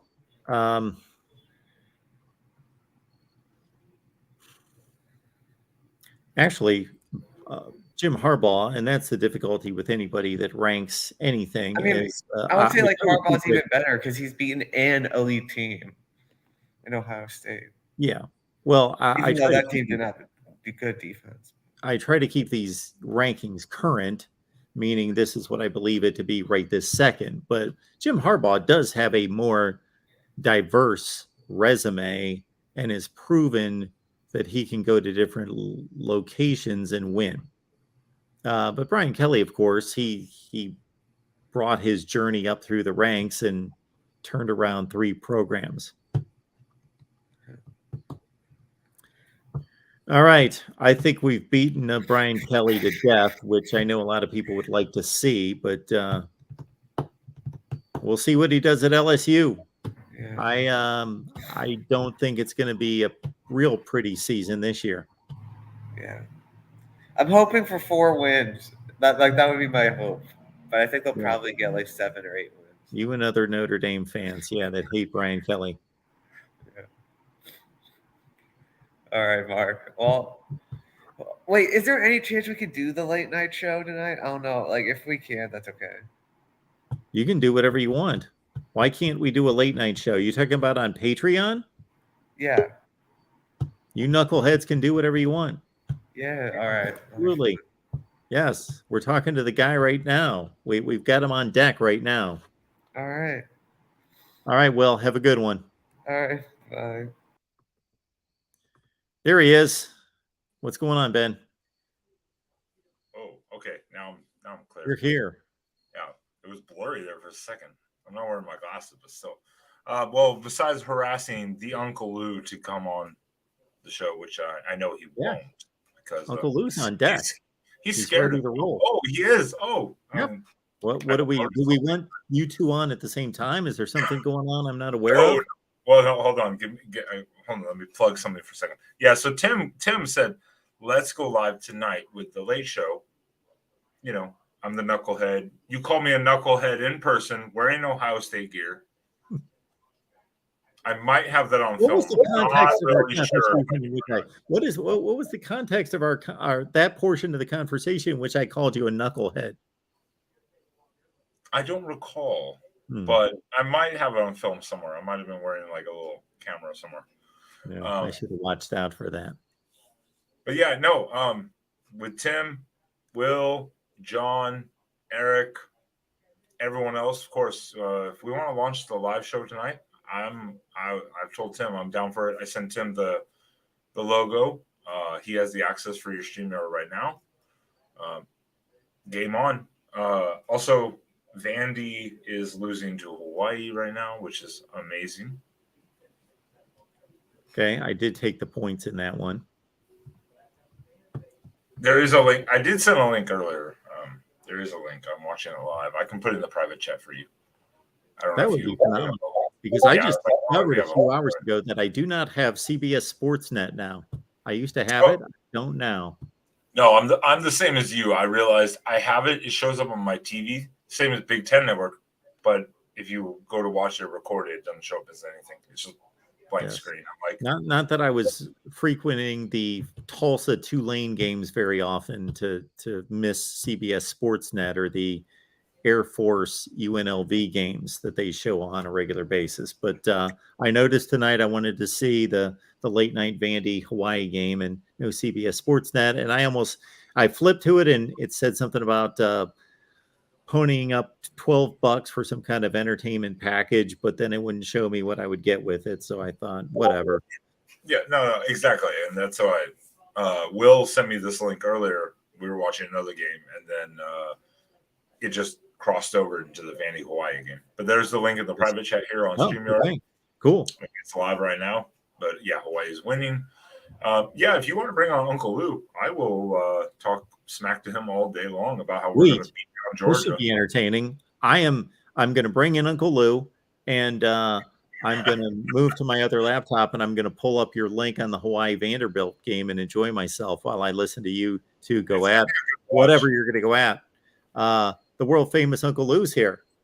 Oh yeah, good morning in that though. Good to hear from you. We don't see you, but yeah, that doesn't sound like Uncle Lou. It sounds like an imposter. Oh no, this is Uncle Lou here. Good morning in that. I don't think anybody could imitate that voice. Mark, you have the patience of Job, sir. I've been told that a few times. Because this guy understands he wasn't dating Brian Kelly. Oh, that's Will. That's Will. You weren't talking about me. Not you. No, the other guy. Yeah. I mean, what in the world? How do you sit there and take that with a straight face? I'm seriously asking. It's because you're a professional. Well, I tweeted the other day that I find it my life's work to correct ignorance out there, and so I appreciate those folks that have allowed me to earn a living doing that. Yeah. When he blew his nose in his shirt, that would have been it for me. I must have missed that. I don't catch as much. I'm not a very observant person. I kind of check out at times. Yeah. That one, I became enlightened to that by reading your comment, Lou, in the chat. I didn't see that myself. Have Nebraska fans come to the realization that they just are who they are? Well, that was another comment I made today. I said, Nebraska fans are wanting to get back to classic Nebraska, but this has become classic Nebraska. What we watched today is classic Nebraska. Yeah, I mean, there are no more like 10-year runs for Nebraska. That's just not happening. I mean, it's just the landscape of college football has changed. That was an interesting point that one guy brought up.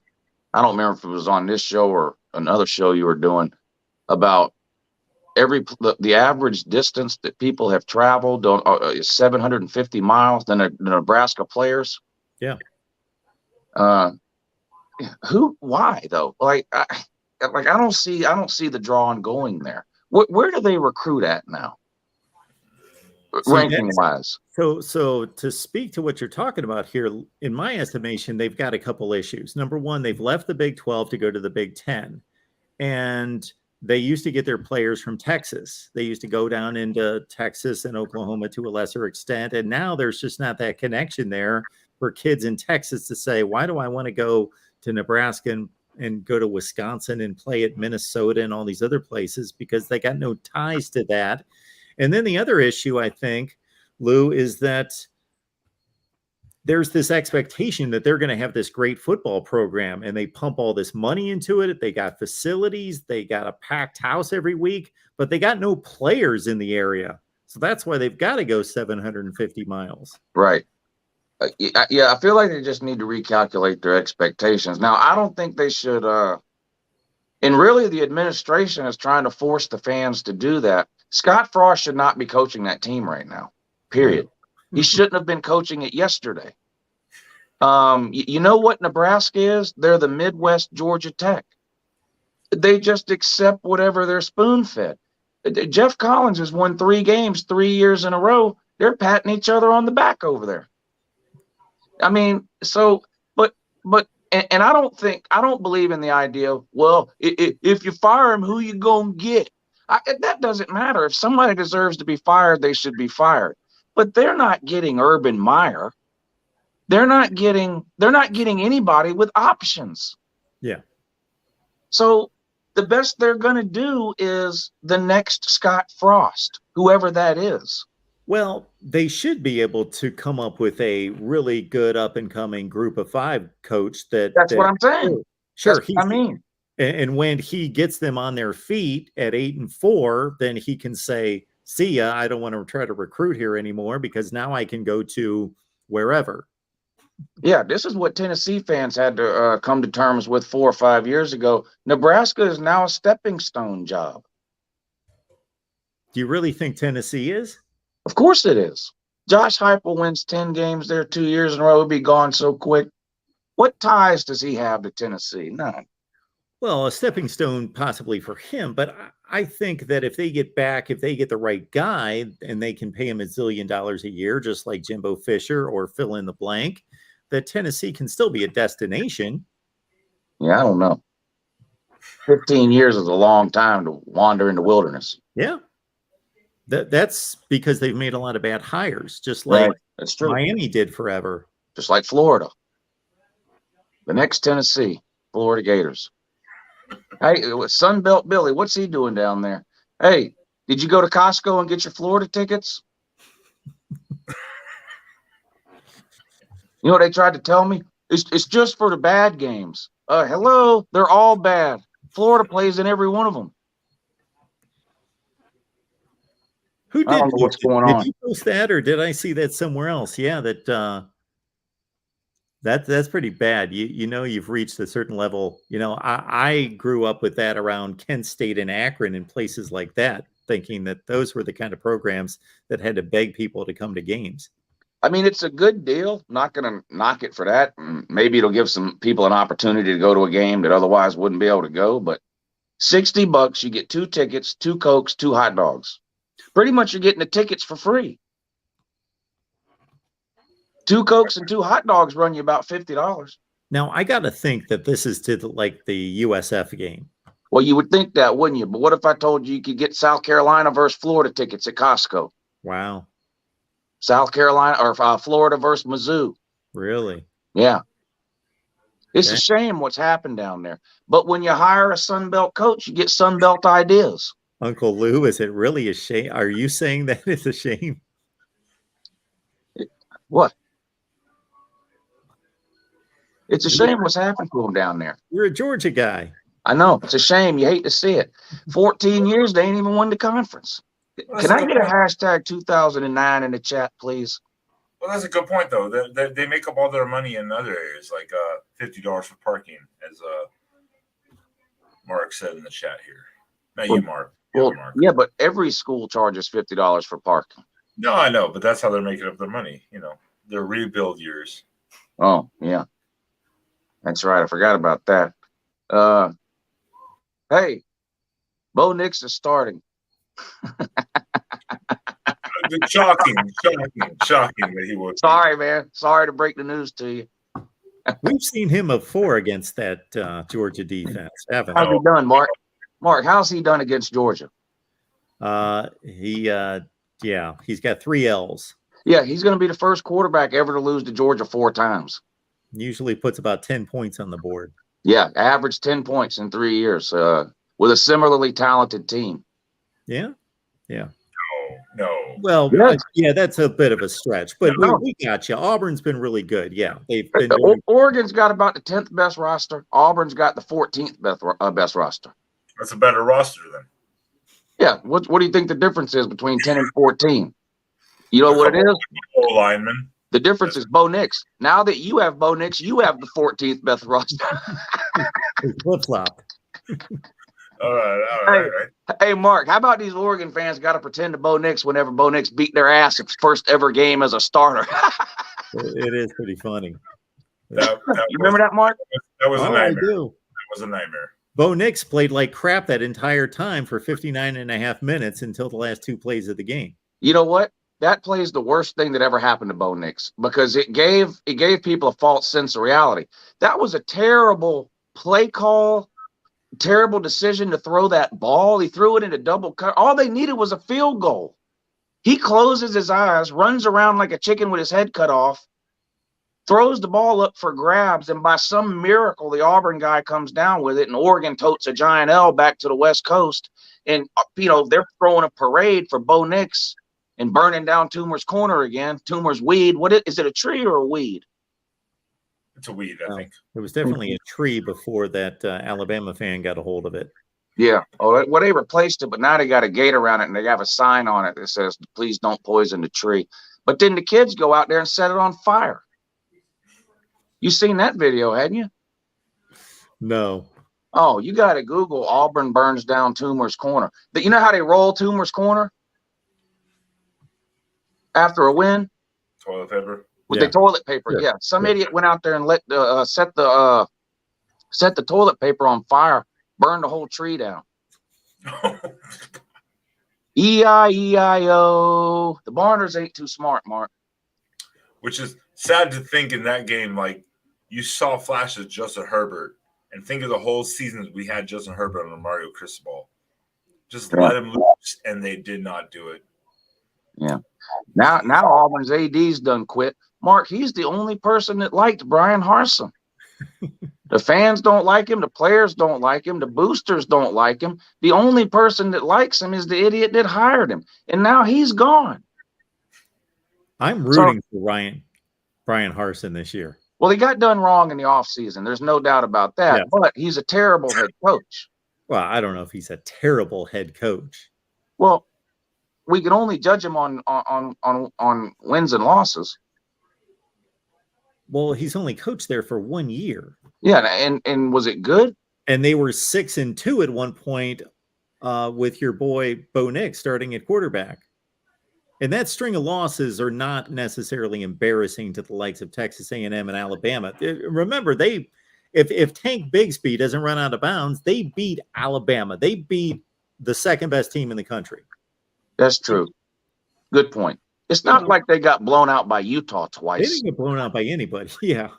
That's embarrassing. That is embarrassing. That should not happen to anybody who has like talent and is playing for a Pac-12 championship and has the motivation of these guys kicked our asses 2 weeks ago. We should go out there and do the same to them. That's once again, we did beat Ohio State at the shoe, though, Mark. So you did.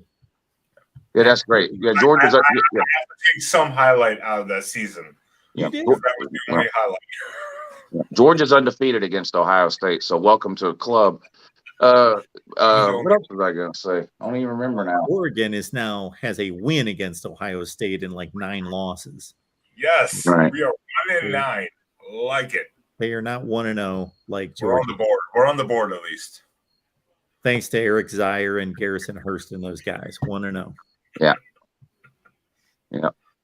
What a great game that was.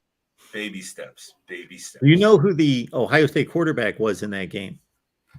Kirk Herbstreit? Yep. Oh, Kirk. Herbie.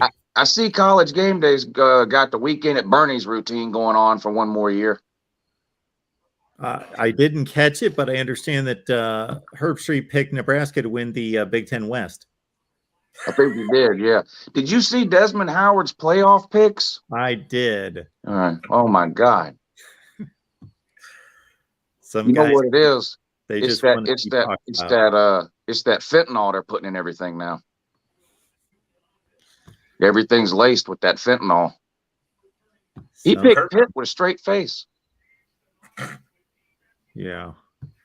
Nebraska's been relevant more recently than Pitt.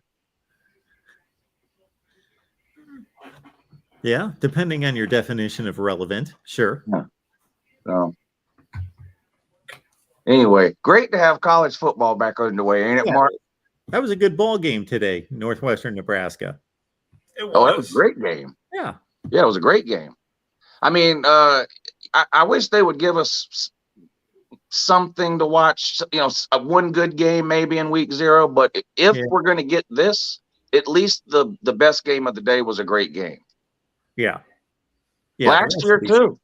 Yeah, the rest of these games are insignificant. Yeah, it would be nice to have, like we had Miami and Florida play 3 years ago. Yeah, but even that was an accident, remember, because of a hurricane. Oh, is that why that happened? Yeah, that game was scheduled for week 1, but the weather guesser said the hurricane was coming, so they moved it backwards to week 0. Got that. Yeah, that's screwed up. But yeah, I wish we would have one like that on week 0. Just one would be good. Yeah. Well, hey, Mark, I won't take any more time, but hey, Uncle Lou, Yes, sir. in advance, I'm sorry when we beat you next week. Yeah. All right. I'll check in with you after the loss. Oh, I know you will. I know you're not one of these duck and run type of guys. No pun intended. Well, not really. I'm here. I'm realistic, but Mark, I will get with Tim, and maybe we'll launch this thing All later right, tonight. man.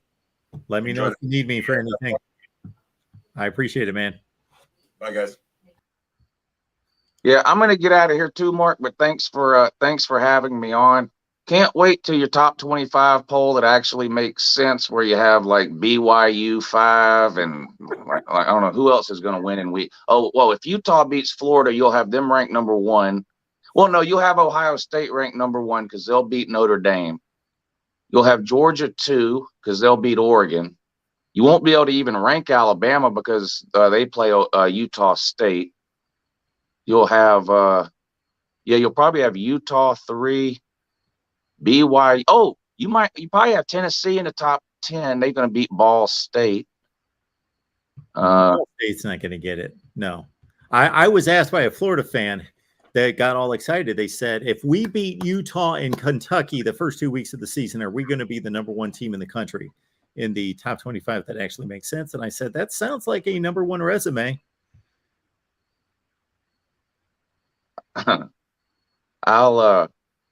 I'll definitely be calling in if you do that. It's all about the resume.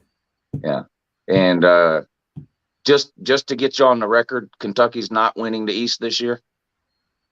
I can't pick that. No. Okay. All right. I'm asking. I haven't pulled the trigger on that. I know that I should have before this week 0 business, but my Nebraska picks and Northwestern record predictions are out there. So I've reserved the right to, I'll throw those out there in the next few days. All right. Something's have you released your playoff predictions? I don't really do playoff predictions. I just do regular season. Okay. If I had to pick a national title winner right now, I'd pick Ohio State. Okay. But I do want to see that. I